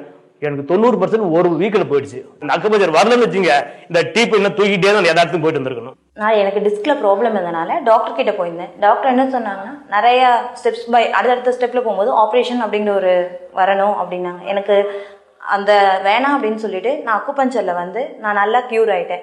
கிட்டத்தட்ட ஒரு 3 மாதத்துல நல்ல எனக்கு ரிலீஃப் தெரிஞ்சுது. எனக்கு அதுவும் இல்லாமல் வாயில் புண்ணு அந்த மாதிரி நிறைய ப்ராப்ளம் இருந்தது. இந்த ட்ரீட்மெண்ட் எடுத்தனால ஃபுல்லாக ரெக்கவர் ஆகி இப்போவும் நான் ஹெல்த்தியாக இருக்கேன். ஆஸ்மா நோயினால் ரொம்ப பாதிக்கப்பட்டிருந்தேன். ரோட்டில் 2 வீலர் ஓட்டும் போதோ இல்லை நடந்து போகும்போதோ என்னுடைய முகத்தில் மாஸ்க் எப்போதும் நான் அதை ஃபிட் பண்ணியிருப்பேன். டாக்டர்ஸ்களை போய் நாங்கள் பார்க்கும்போது அவங்க இது ரொம்ப முத்தின நிலையில் இருந்தது. இனி ஒன்றும் செய்ய முடியாது, அதனால் நீங்கள் கொஞ்சம் மனசை தேர்த்திக்கோங்க அப்படிங்கிற சூழ்நிலை சொன்னாங்க. அப்புறம் எனக்கு தெரிஞ்ச ஒரு நண்பர் மூலியமாக இந்த அக்குபஞ்சர் சிகிச்சை முறையை குறித்து நான் கேள்விப்பட்டேன். ஹீலர் போய் சந்தித்தேன். சொன்ன ஆலோசனையின்படி நான் அதை ஃபாலோ பண்ணேன். ஒரு குறிப்பிட்ட ஒரு நாளில் ஒரு 20 நாளில் எனக்கு பூரணமான ரெக்கவரி ஆனதை நான் அதில் பார்க்க முடிஞ்சது. நம்முடைய உடலே வந்து நமக்கு தேவையான எல்லா சிகிச்சையும் செய்யுது அப்படிங்கிறத விளங்கி கொண்டு இன்னைய வரைக்கும் ஒரு மாத்திரை மருந்து எதுவுமே எடுக்காமல் நல்ல ஆரோக்கியமான ஒரு சூழ்நிலையில் நாங்கள் இருந்து வரோம். அப்படி இது எங்களுடைய வாழ்க்கை கிடைச்ச ஒரு பெரிய ஒரு வரப்பிரசாதமாக அதை நினைக்கிறோம். திடீர்னு ஒரு நாள் ஃபிட்ஸ் வந்துருச்சு. போய் பார்த்தா மூளை இந்த அம்மா பார்த்தனால லைட்டாக இன்ஃபெக்ஷன் ஆகி அது மாதிரி வந்துச்சுனாங்க. செயலிழந்து போச்சு, கை கால் வாய் எதுவுமே பேசாமல் போயிட்டான். அப்புறம் ஒரு 2 வருஷம் அப்படியே வச்சுட்டு இருந்தேன். அதுக்கப்புறம் அக்குபஞ்சருக்கு வந்து இப்போ 1 வருஷம் ஆகுது. நல்லா நடக்கிறான், நல்லா இருக்கிறான். 2008 எனக்கு ஒரு ஹார்ட் அட்டாக் வந்தது. தஞ்சாவூரில் ஒரு மருத்துவமனையில் ஒரு வாரம் ஐசியூ யூனிட்ல இருந்தேன். சிகிச்சை பண்ணதுக்கு பிறகு 4 மாத்திரை 5 மாத்திரை ஒன்றா சாப்பிடக்கூடிய அளவுக்கு நான் என்னை தயார்படுத்திக்க வேண்டிய சூழல் இருந்தது. அது கஷ்டமாக இருந்தது, பொருளாதார ரீதியாக சிரமமாக இருக்கும்போது அப்படியே இருந்திருக்கும்போது ஒரு வருஷம் கழிச்சு வெயிட்டும் ஏறிட்டுது. 84-85 கிலோ, அதனால 105 கிலோ போயிட்டான். அப்போ என்ன சொன்னாங்க, சுகர் கண்ட்ரோல் ஆனால் அப்படி ஏறும் அப்படின்னாங்க. அப்போ நான் சாப்பிட்டு மாத்திரை, சர்க்கரைக்கு மாத்திரை, கொலஸ்ட்ராலுக்கு மாத்திரை, தைராய்டுக்கு மாத்திரை, ப்ரெஷருக்கு மாத்திரை, ஒரு 5 மாத்திரை 6 மாத்திரை சாப்பிட்டு இருந்தேன். அப்போ நண்பர் ஒருத்தர் சொன்னார், இங்கே தஞ்சாவூர் ஒரு அஜயராஜன் டாக்டர் வராரு, அவர் தொட்டா சரியாக போகுது, நீ போய் பாருங்கன்னாரு. நான் வந்து சின்ன பிள்ளையிலேருந்து கடவுள் நம்பிக்கை இல்லாதவன், கொஞ்சம் மனக்கசப்பாக தான் உள்ளே போகிறேன். உள்ளே போனே தொட்டு பார்த்துட்டு நாடே பார்த்தாரு, தொட்டாரு, சரியாக போயிடும் போங்கன்னாரு. நேராக வீட்டுக்கு வந்தேன். 8 மணிக்கு எனக்கு டியூட்டி. 7:30 அவரை பார்த்துட்டு வர்றேன். வீட்டில் சொன்னேன், பிடிச்சதை சாப்பிடலான்ட்டாரு, ஓய்வு வைக்கும்போது தூங்கலான்ட்டாரு, வாக்கிங்லாம் போகலான்னாரு. ஏற்கனவே லட்சக்கணக்கில் செலவு பண்ணி வந்திருக்கோம், பிள்ளைகளாம் சின்ன பிள்ளைகளா இருக்குது, என்ன ஆக போதோ தெரியலன்னு வீட்டில் பயந்தாங்க. 2 வாரம் கழிச்சதுக்கப்புறம் கையெல்லாம் ஃப்ரீ ஆச்சு. எனக்கு ஆச்சரியம், ஒரு அருமையான மருத்துவம். என் குடும்பத்தை பொறுத்த வரைக்கும் எனக்கு மருந்து செலவு இல்லை, குடும்பத்துக்கு ஒரு 3 வருஷமா மருந்து செலவு இல்லை. தொண்டையில் சதை வளர்ந்துருந்துச்சு. எப்போவுமே அந்த வாய் திறந்துட்டே தூங்குவோம். அக்குடச்சிட்டம் ட்ரீட்மெண்ட் எடுத்து இப்போ நல்லா ரிகவர் ஆகியிருக்கேன். அவனுக்கு இந்த வாயை திறந்து தூங்குறது குறைஞ்சிடுச்சு, சதையும் நல்லா கரைஞ்சிருக்கு. நல்லா இப்போ நார்மலாக எப்போவுமே போல ஆக்டிவாக இருக்கான் நல்லா. I was suffering from acute hyperacidity. I just cannot sleep in the nights. And it's a miraculous treatment. Just touch on my hand. I was cured of this acute acidity which I was suffering for the past 26 years. Treatment is over. I could find that I am so much relieved of my acidity. Now I am very free. ஆக்சுவலாக எனக்கு வந்து ஒரு 12 years இல்லை 13 years-ஆகவே எனக்கு thyroid problem இருந்தது. என் பையன் சொல்லுவான், அம்மா நீங்கள் எப்போ நல்லா இருக்கீங்கன்னு சொல்லுவீங்க, எப்போ நான் வரும்போது நீங்கள் எந்திரிச்சு உட்காருவீங்க, எப்போ என்னை பார்த்து சிரிப்பீங்க, எத்தனையோ வார்த்தைகள் அவன் வந்து கேட்கும்போது என்னுடைய குழந்தைங்களுடைய பொண்ணு எல்லாருமே சரி, அவங்க எல்லாருமே அந்த வார்த்தைகள் சொல்லும்போது எப்போ நான் ஆக்டிவாக இருப்பேங்கிறது எனக்கு ஒரு கனவாக இருந்த காலம் உண்டு. இதில் நான் என்ன உணர்ந்துட்டேன் அப்படின்னாக்கா, ஒரு ஃபேமிலியில் ஒரு பெண் ஒரு நோயற்றவளா ஆகிறா அப்படின்னா அவள் மட்டும் பாதிக்கப்படலை, அவளை சுற்றி இருக்கிறவங்களும் பாதிக்கப்படுறாங்க அப்படிங்கிறது நான் நல்லபடியாக உணர்ந்துட்டேன். ஹஸ்பண்டினுடைய ஃப்ரெண்டு மூலியமா நான் வந்து இந்த மாதிரி ஒரு ட்ரீட்மெண்ட் எனக்கு அறிமுகமாச்சு, அக்குபஞ்சர் மருத்துவம். அந்த ட்ரீட்மெண்ட் ஃபர்ஸ்ட் சிட்டிங் போனதுமே மருத்துவர் என்ன சொன்னாங்க அப்படின்னா, மாத்திரை மருந்துகள் தொடக்கூடாது அப்படின்னாங்க. இருந்தாலும் அவர் சொன்ன அந்த வார்த்தைகளை தவிர எனக்கு நல்ல ஒரு மனபலத்தை அவர் கொடுத்தாரு. இதுல கண்டிப்பா உனக்கு சுகமாயிருமா, எதை நினைச்சும் பயப்படக்கூடாது, ஃபர்ஸ்ட் நீங்க எடுத்துக்கக்கூடிய உணவு நீங்க எப்படி பயன்படுத்துறீங்க அப்படின்னா அதுக்கான வழிமுறைகள் எல்லாம் அவர் சொல்லி கொடுத்தாரு. 1-2 நாள்லயும் எனக்கு சில மாற்றங்களை என்னால உணர முடிஞ்சது. இந்த அக்குப்ரெஷர் மருத்துவங்கிறது வந்து நம்ம உடல் ரீதியாவும் மன ரீதியாவும் நமக்கு ரொம்ப தெம்பு கொடுக்குது. வீட்டுல இயல்பு நிலை எல்லாருடைய விஷயத்தையும் என்னால இப்ப கவனிக்க முடியுது. ஃபேமிலியே நாங்க சந்தோஷமா இருக்கோம். 1989 கொரட்டூர் காவல் நிலையத்தில் பணிபுரியும் போது எனக்கு வண்டியை ஓட்டும் போது வண்டியில் அடிபட்டு காயம் ஏற்பட்டு போச்சு. அதுலேருந்து பெரிய காயம் புண்ணாகி பெருசாகி போய் அப்புறம் தனியார் மருத்துவமனையில் போயிட்டு ஆப்ரேஷன்லாம் பண்ணி அது ஒரு 50,000 1 லட்சத்துக்கு 2 லட்சத்துக்கு மேலே ஆச்சு. கடைசியில் அக்குபஞ்சர் பற்றி சொல்லி கேள்விப்பட்டு அக்குபஞ்சருக்காக டாக்டர் ஒருத்தரை பார்த்தேன். அவரை பார்த்தோம், கால் அப்படியே சீழும் புண்ணுமாக இருந்தது கால். டாக்டர் பார்த்ததும் அவர் சரிப்படுத்திடலாம், இதை கவலைப்படாதீங்க, வாரம் வாரம் வந்து செய்திருந்தாங்க. 1 மாதத்துக்குள்ளே என்னுடைய வியாதிலாம் கிளியராகி போச்சு. இந்த காலெல்லாம் இந்த பெருசாக வீக்கமாக இருக்கும், காலு கட்டு எப்போவுமே கட்டு போட்டுன்னு கிடப்பேன், அந்த எல்லாம் எதுவுமே இல்லாமல் சுத்தமாகி போச்சு. எனக்கு வந்து இந்த 3 வருஷத்துக்கு முன்னாடி என்ன இருக்குன்றது தெரியல, உடம்புக்கு முடியாமல் போயிடுச்சு. போகாமே வெளியே ஒரு 25,000 செலவு பண்ணிவிட்டு அங்கேயும் முடியலை. காணாவளுக்கு போகாமே உங்களுக்கு ஹெச்ஐவி இருக்குது, நீங்கள் ஏஆர்டி மாத்திரை கண்டிப்பாக எடுத்தாகணும் அப்படின்னு சொல்லிட்டாங்க. சொல்லாமே ஒரு 3 மாதம் மாத்திரை சாப்பிட்டேன். சாப்பிடமே வாந்தி வகத்தால் போய் நிற்கவே இல்லை. நிற்காமல் இருக்கமே சரி நம்மளுக்கு காண்டே விட்டா வலி அவ்வளவுது.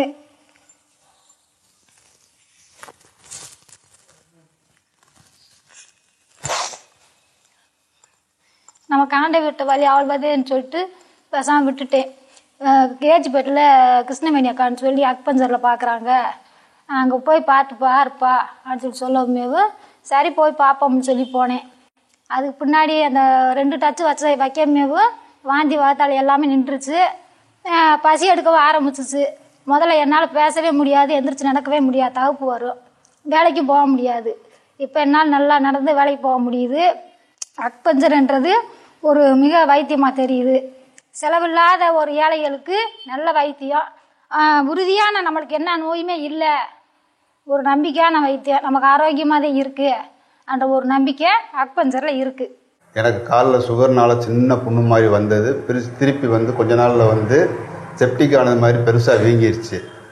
திருப்பி வந்து இங்கிலீஷ் மெடிசன் எடுக்கலாம்னு சொல்லி போய் பார்த்ததுக்கு விரல் லேசாக எடுக்க வேண்டியிருக்கும், அப்படி இல்லாட்டி காலுக்கே வந்து சேதம் வந்தாலும் வருங்கிற மாதிரி சொன்னாங்க.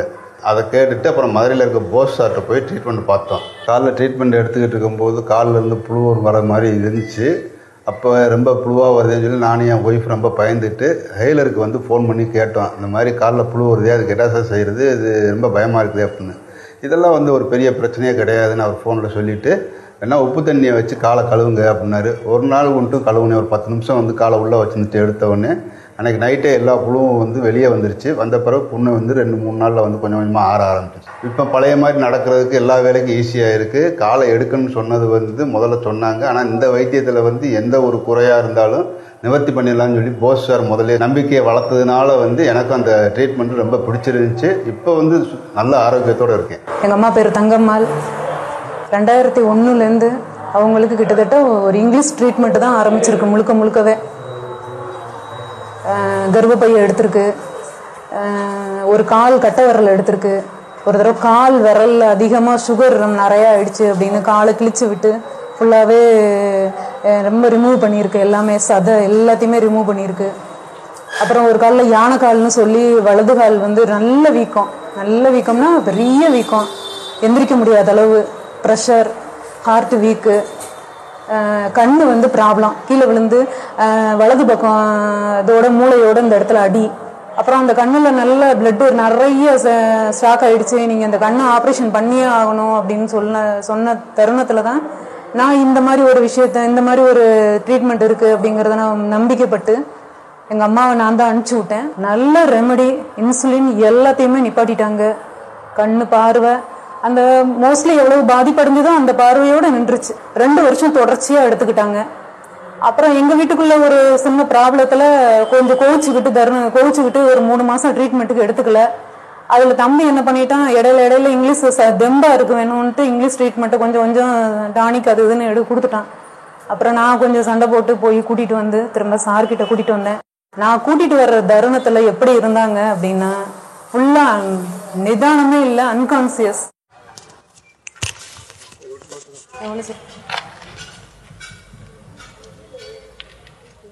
அதாவது அவங்களுக்கு மருந்து மாத்திரை கொடுக்கக்கூடாது. மருந்து மாத்திரை வந்து என்ன செய்யும் அப்படின்னா உடம்புக்கு இயற்கையாக ஆப்போசிட்டாக தான் செய்யும். பரவாயில்ல, அவங்க சாப்பாடு கேட்கும்போது மட்டும் கேட்குற அளவுக்கு மட்டும் முடிச்சு அடுத்த வாரம் காமிச்சு இன்னைக்கும் கொடுத்துருக்காரு. இப்போ ரொம்ப நல்லா இருக்காங்க. இன்றைய காலகட்டத்தில் பெரும்பான்மையான பெண்களின் முக்கிய பிரச்சனையே மாதவிடாய் காலங்களில் ஏற்படும் தொந்தரவுகள்தான். பெண்களின் உடலில் தேங்கும் தேவையற்ற அத்தனை கழிவுகளும் மாதவிடாயின் போதுதான் உடலில் இருந்து வெளியேற்றப்பட்டு முழுமையாக அவர்கள் சுத்திகரிக்கப்படுகிறார்கள். ஆனால் அந்த கழிவுகள் முறையாக வெளியேற்றப்படாத பட்சத்தில் அந்த பெண்ணின் கருவுறுதலிலேயே அது சிக்கலை ஏற்படுத்துகிறது. இர்ரெகுலர் பீரியட்ஸ் இருந்தது. அதாவது எப்படின்னா 3 months ஒன்ஸ் இல்லை 2 months ஒன்ஸ் தான் பீரியட்ஸ் வரும். அப்படியே வந்தாலும் நான் டேப்லெட் ரெகுலராக எடுத்தால் தான் வந்து அந்த பீரியட்ஸ் வந்துட்டுருக்கும். அப்படி 5 years இது பண்ணிகிட்டு இருக்கும்போது ஒரு டைம் 4 months கண்டினியூஸாக பீரியட்ஸ் வரவே இல்லை. வராமல் இருந்தது. திடீர்னு 40 days கண்டினியூஸ் ப்ளீடிங். நான் அப்போ ஹோமியோபதி டேப்லெட் எடுத்துமே வந்து அந்த ப்ளீடிங் ஸ்டாப் ஆகவே இல்லை. இப்போ நான் ரொம்ப வீக் ஆகிட்டேன். வீக் ஆகவுமே ஹோமியோபதி டாக்டரே அலோபதிக்கு ரெக்கமெண்ட் பண்ணார். அலோபதியில் போன உடனே அவங்க வந்து இப்போ ப்ளீடிங் அரெஸ்ட் பண்ணணுன்னா அவங்களுக்கு வந்து ஃபஸ்ட்டு வந்து ஹார்மோனல் இன்ஜெக்ஷன் போடணும் அப்படின்ட்டாங்க. சரி ஓகேன்னு சொல்லேன். அவங்க ஹார்மோனல் இன்ஜெக்ஷன் போட்டாங்க. போட்டு அப்போ ஸ்டாப் ஆகலை. அப்புறம் திரும்ப 1 month ஹார்மோனல் டேப்லெட் சாப்பிடணும்னு சொல்லிட்டாங்க. சரின்னு சொல்லிட்டு அந்த டேப்லெட் சாப்பிட்டதுக்கப்புறமா ப்ளீடிங் அரெஸ்ட் ஆச்சு. பட் நான் ஒரு 45 daysக்கு அப்புறமா திடீர்னு எனக்கு தலைவலி வந்தது. அப்போ நான் படிச்சுட்டு இருந்தேன். ஹாஸ்டலில் இருக்கும்போது எனக்கு தலைவலி வராமே நான் ஹாஸ்டலில் ரூமில் தூங்கிட்டேன். தூங்கினதுக்கப்புறமா எனக்கு ஃபிட்ஸ் வந்து என்னோடய சுயநினைவே இழுந்து கண்ணு தெரியாமல் போயிடுச்சு. இது எதுவுமே எனக்கு தெரியலை. என்னோடய ஃப்ரெண்ட்ஸ் தான் ஹாஸ்பிட்டலில் கொண்டு போய் அட்மிட் பண்ணியிருக்காங்க. அட்மிட் பண்ணதுக்கப்புறமா ஸ்கேன் பண்ணி பார்த்தப்போ எனக்கு வந்து பிரெயின் பக்கத்தில் ஒரு பிளட் கிளாட் இருக்குது அப்படின்னு சொல்லிட்டு அதை வந்து ஆப்ரேட் பண்ணி எடுக்கணும், இல்லாட்டினா இறந்துருவேன் அப்படின்ற மாதிரி சொல்லியிருக்காங்க. சரின்னு சொல்லிட்டு அந்த பிளட் கிளாட்டை எடுத்துட்டாங்க. எடுத்தால் ஒரு 21 days வந்து ஃபுல் கோமாவில் இருந்தேன். திரும்ப என்னோடய டாக்டர்ஸே வந்து கொஞ்சம் பயந்துட்டு தான் இருந்தாங்க. எனக்கு திரும்ப நான் ரெக்கவர் ஆகுவேனா இல்லை அப்படியே கோமாவிலே போயிடுவேனா அப்படின்னு சொல்லிட்டு பயந்துட்டு இருந்தாங்க. ஆனால் இது எதனால இந்த மாதிரி எனக்கு வந்துச்சுன்னு டாக்டர்கிட்ட கேட்கும்போது இந்த ஹார்மோனல் டேப்லெட்ஸ் சாப்பிட்டதுனால மேபி இந்த ப்ராப்ளம் வந்திருக்கலாம், இல்லைன்னா இன்றைக்கி இருக்கிற ஃபுட் ஹேபிட்ஸ்னாலையும் இந்த ப்ராப்ளம் வந்திருக்கலாம் அப்படின்னு சொல்லிட்டு சொன்னாங்க.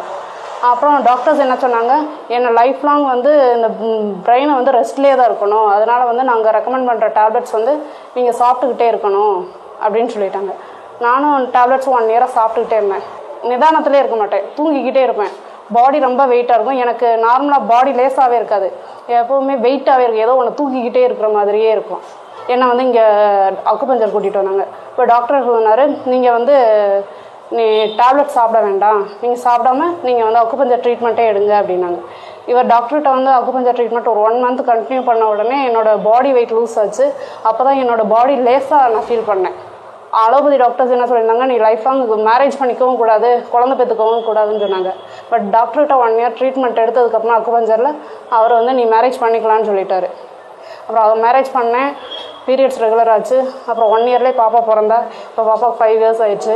இப்போ நல்லா இருக்கு, என் ஃபேமிலி ஹாப்பியாக இருக்கு. கருவுற்ற பெண்கள் நவீன மருத்துவத்தின் ஆலோசனைகளை எல்லாம் துல்லியமாக கடைபிடிக்கும் போதும் சுகப்பிரசவம் என்பது அரிதாகி வருகிறது.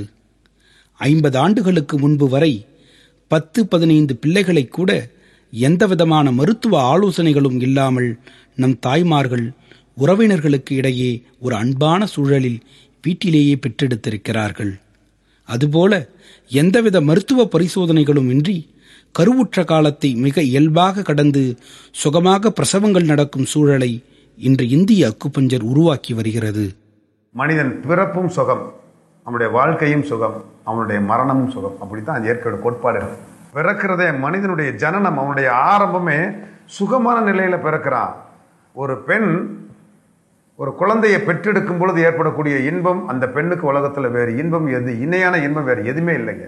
ஒரு முட்டையிலிருந்து குஞ்சு வெளிவர்றதுன்னா தானா வெளிவரணும். அந்த கருவறையில் இருக்க வேண்டிய காலம் இருந்து முடிஞ்சா அது தானாக வெளியாகி வரும். அது இயற்கையுடைய தீர்ப்பு, இயற்கையுடைய தீர்மானம்.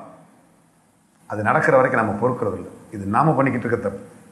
பிரசவத்தை நாம நடத்துறோமா, பிரசவம் நடக்கிறத பார்க்கணுமா, அது நடக்கும், நம்ம பார்க்கணும். ஒரு பெண் கர்ப்பம் தரிக்கலைன்னா நோய், கர்ப்பம் தரிச்ச நோயா? என்னோட பெண்ணுடைய இயல்பே குழந்தை உண்டாகுவது.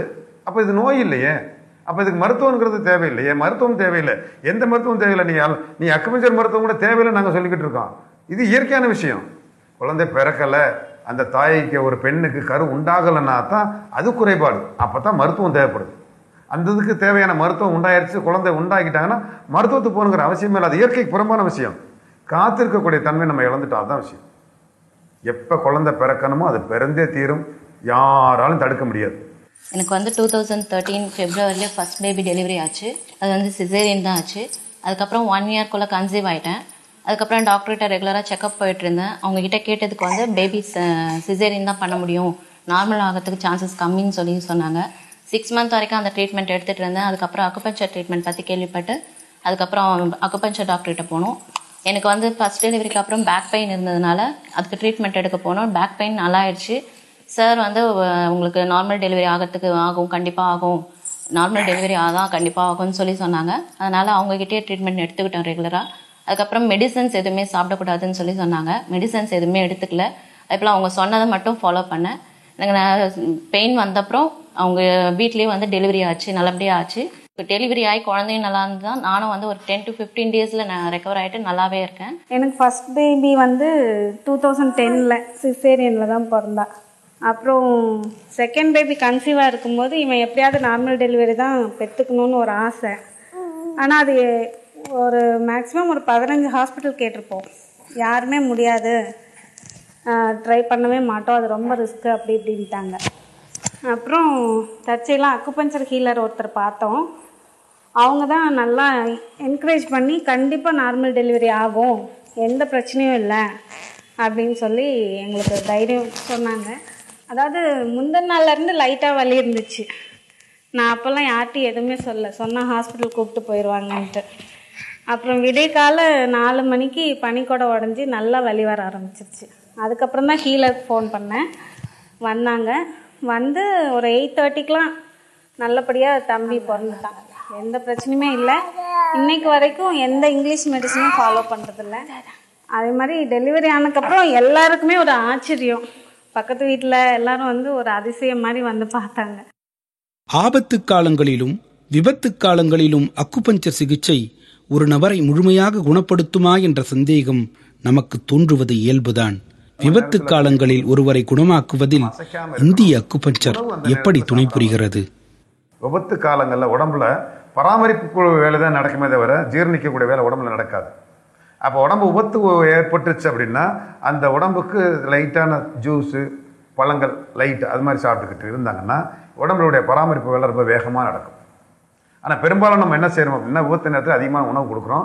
உடம்புக்கு வந்து ஜீரணிக்கக்கூடிய வேலையத்தையும் கொடுக்கறதுனால அது பராமரிக்க வேலை குறைஞ்சு போகுது. 2 எலும்புகளை எடுத்து முறிந்த எலும்பை ஒட்டி ஒரு கட்டு போட்டால் போதும், எலும்புகள் தானே இணைஞ்சிரும் அப்படிங்கிறதா நம்முடைய மரபு வழி அறிவியல் சொல்லுது. அப்போ இப்போ உள்ள மருத்துவமே அதே வேலையை தான் செய்கிறாங்க. எடுத்து கட்டு போட்டு பிளேட் வைக்கிறாங்க. ஆக அந்த ஒட்டுதல்ங்கிற வேலையை மருத்துவம் செய்யலை, உடம்பு தான் செய்யுது. அப்போ இங்கே ஆக்சிடென்ட்ல மிக கொடூரமான எலும்பு முறிவு என்ன விதமான பாதிப்புகள் ஏற்பட்டாலும் அதை சீர்படுத்த போகிறது உடல் தான். இன்னும் சொன்னால் சாதாரண காலங்களை விட இப்படி சீர்படுத்த வேண்டிய அவசியம் உள்ள காலங்களில் உடம்பு இன்னும் அதிகமாக ஆழமாக வேலை செய்யும். எனக்கு ஒரு 3 months முன்னாடி வந்து ஒரு சின்ன ஆக்சிடென்ட் நடந்துச்சு. அப்போ லெஃப்ட் ஹேண்ட் ஹிப் சைடு வந்து அந்த பால் வெளியே ப்ரொஜெக்ட் ஆகிடுச்சு. மெயின் போன் வந்து 90 degree மேலே போயிடுச்சு. உடனே சிடி ஸ்கேன் எடுத்து பார்த்தாங்க. அதில் நல்லா அந்த தெளிவாக ஃப்ராக்சர் தெரிஞ்சிச்சு. இப்போ டாக்டர்ஸ் என்ன சொல்லிட்டாங்க, கண்டிப்பாக வந்து ஆப்ரேஷன் பண்ணி தான் ஆகணும்னு சொல்லிட்டு ஆப்ரேஷன் பண்ணிட்டாங்க. பட் வந்து காலை கீழே ஊனாதீங்க, நடக்கக்கூடாது அப்படின்னு சொல்லிட்டாங்க. ஆஃப்டர் 2 months என்னால் திருப்பி மெடிக்கல் ரிவ்யூ போகும்போது இன்னொரு போன் கிராஃப்டிங் ஆப்ரேஷன் பண்ணணும், அப்போ தான் சரியா அப்படின்னு சொல்லிட்டாங்க. பட் எனக்கு விருப்பம் இல்லை. அப்போ இங்கே அக்குபஞ்சர் கிளாஸ் நடந்துட்டு இருந்துச்சு. அங்கே போய் கேட்டேன். அப்போ அவங்க ஏன் நீங்கள் ஆப்ரேஷன் பண்ணீங்க, உங்களுக்கு நான் ட்ரீட்மெண்ட் பண்ணியிருப்பேனே அப்படின்னு சொல்லிட்டு ஒரு சின்ன ட்ரீட்மெண்ட் 1 minute தான் பண்ணாங்க. எந்த ஒரு மருந்தோ இல்லை இதோ பண்ணாமல் அழகாக ஒரு ட்ரீட்மெண்ட் பண்ணாங்க. அடுத்த நாள்லேருந்து என்னால் ஏபிள் டு வாக், எந்த ஒரு ஸ்டிக்கும் இல்லாமல் நான் இண்டிவிஜுவலாக நடக்கிற மாதிரி எனக்கு நல்லா வந்துடுச்சு. I am thanks to the acupuncturist. சிவகாசிலேருந்து ஆண்டிப்பட்டிக்கு பைக்கில் வந்துக்கிட்டு இருந்தேன். வரும்போது உசிலம்பட்டி பக்கத்தில் பூச்சிப்பட்டிங்கிற ஒரு ஊரில் சாலை நடுவில் வந்து போலீஸோட பேரிகார்டர் இரும்பு தடுப்பு வச்சுருந்தாங்க. அது தெரியாமல் அந்த பேரிகார்டர் இருந்தது. நைட்டில் நான் 9 மணிக்கு வந்துக்கிட்டு இருந்தேன். நைட்டு வெளிச்சத்தில் எனக்கு சரியாக தெரில, அந்த பேரிகார்டர் இருந்தது தெரில. நேராக அதில் போய் மோதிட்டேன். 50 to 60 km வேகம். ஹெல்மெட் போட்டிருந்தேன். ஹெல்மெட் போட்டிருந்தாலும் அதையும் மீறி என்னுடைய 2 இந்த தாடை எலும்பு உடஞ்சி போயிடுச்சு, இந்த இடத்துல உடஞ்சி போயிடுச்சு, காது மூக்கிலலாம் ரத்தம் வந்துருச்சு. நான் எனக்கு என்ன நடந்துச்சுங்கிறது தெரியாது. பைக்கில் வந்துட்டு இருந்தது மட்டும்தான் என்னுடைய நினைவில் இருக்குது. ஆக்சிடென்ட் ஆனது எனக்கு தெரியவே தெரியாது. இப்படி ஆனோடனே ஒரு விபத்து நடந்துச்சுன்னா பொதுமக்கள் பண்ண வேண்டிய வேலை 108க்கு ஃபோன் பண்ணாங்க. அதே மாதிரி பண்ணிட்டாங்க. உசிலம்பட்டி ஜிஹெச்லேருந்து வந்த 108 என்னை கொண்டுட்டு போய் அங்கே உசிலம்பட்டி ஜிஹெச்சில் வச்சுருந்துருக்காங்க. அங்கேருந்து தகவல் எங்கள் வீட்டுக்கு சொல்லி வீட்டிலேருந்து எல்லாம் பார்க்க வந்துட்டாங்க. வந்து அவங்ககிட்ட சொல்லியிருக்காங்க, ரொம்ப மோசமான நிலைமையில் இருக்கார், இவருக்கு சிகிச்சை வந்து இங்கே கொடுக்க முடியாது, மேலே உயர்ந்த சிகிச்சை வேணும்னா நீங்கள் மதுரை ஜிஹெச்சி தான் கூட்டிகிட்டு போகணுன்னே சரின்னு சொல்லி அங்கேருந்து எங்கள் வீட்டில் கூட்டிகிட்டு போயிட்டாங்க. போயிட்டு இருக்கும்போதே சரி அரசு மருத்துவமனையோட தனியார் மருத்துவமனையில் சிறப்பாக இருக்குன்னு சொல்லி ஒரு தனியார் மருத்துவமனைக்கு கூட்டிகிட்டு போனாங்க. அங்கே போய் அங்கே சேர்த்துட்டாங்க. என்னுடைய பாதிக்கப்பட்ட எலும்பை ஸ்கேன் பண்ணி பார்த்துருக்காங்க, டெஸ்ட்லாம் எடுத்திருக்காங்க, என்னென்ன இருக்குன்னு பார்த்துட்டு அதோட முடிவை சொல்லியிருக்காங்க. எலும்பு உடஞ்சி போயிருக்கு, அவருக்கு வந்து ஆப்ரேஷன் பண்ணணும், பிளேட் வச்சு ஆப்ரேஷன் பண்ணணும், இந்த இடத்துல ஒரு 5 பிளேட் வைக்கணும், இங்கே 3 பிளேட் வைக்கணும் அப்படின்லாம் சொல்லியிருக்காங்க. ஆப்ரேஷன் பண்ணணும் அப்படின்னு சொன்னோன்னே எங்கள் வீட்டில் உடனே எங்கள் அப்பா சம்மந்தம் தெரிவிக்கலை. அப்போ அடுத்த நாள் காலையில் நான் 6 மணிக்கு கண் விழிக்கினேன். விழித்த உடனே நான் அங்கே இருந்த டாக்டர்ஸ் நர்ஸ்கிட்ட நான் சொன்னது, எனக்கு ஒன்றும் இல்லை, என்னை டிஸ்சார்ஜ் பண்ணி வீட்டுக்கு அனுப்புங்க, ஓய்வு எடுத்தாலும் எனக்கு சரியாக போயிடும் அப்படின்னு சொன்னேன். சரின்னு சொல்லிவிட்டு அவங்க தொடர்ந்து அவங்க ஆலோசனை பண்ணிக்கிட்டே இருந்தாங்க. அப்புறம் மதியானம் சாயந்தரம் நினைவு எனக்கு வர போகவும் இப்படியமாக இருந்துக்கிட்டு இருந்துச்சு. எனக்கு நினைவு வரும்போதெல்லாம் டிஸ்சார்ஜ் பண்ண சொல்லிட்டு இருந்தேன்.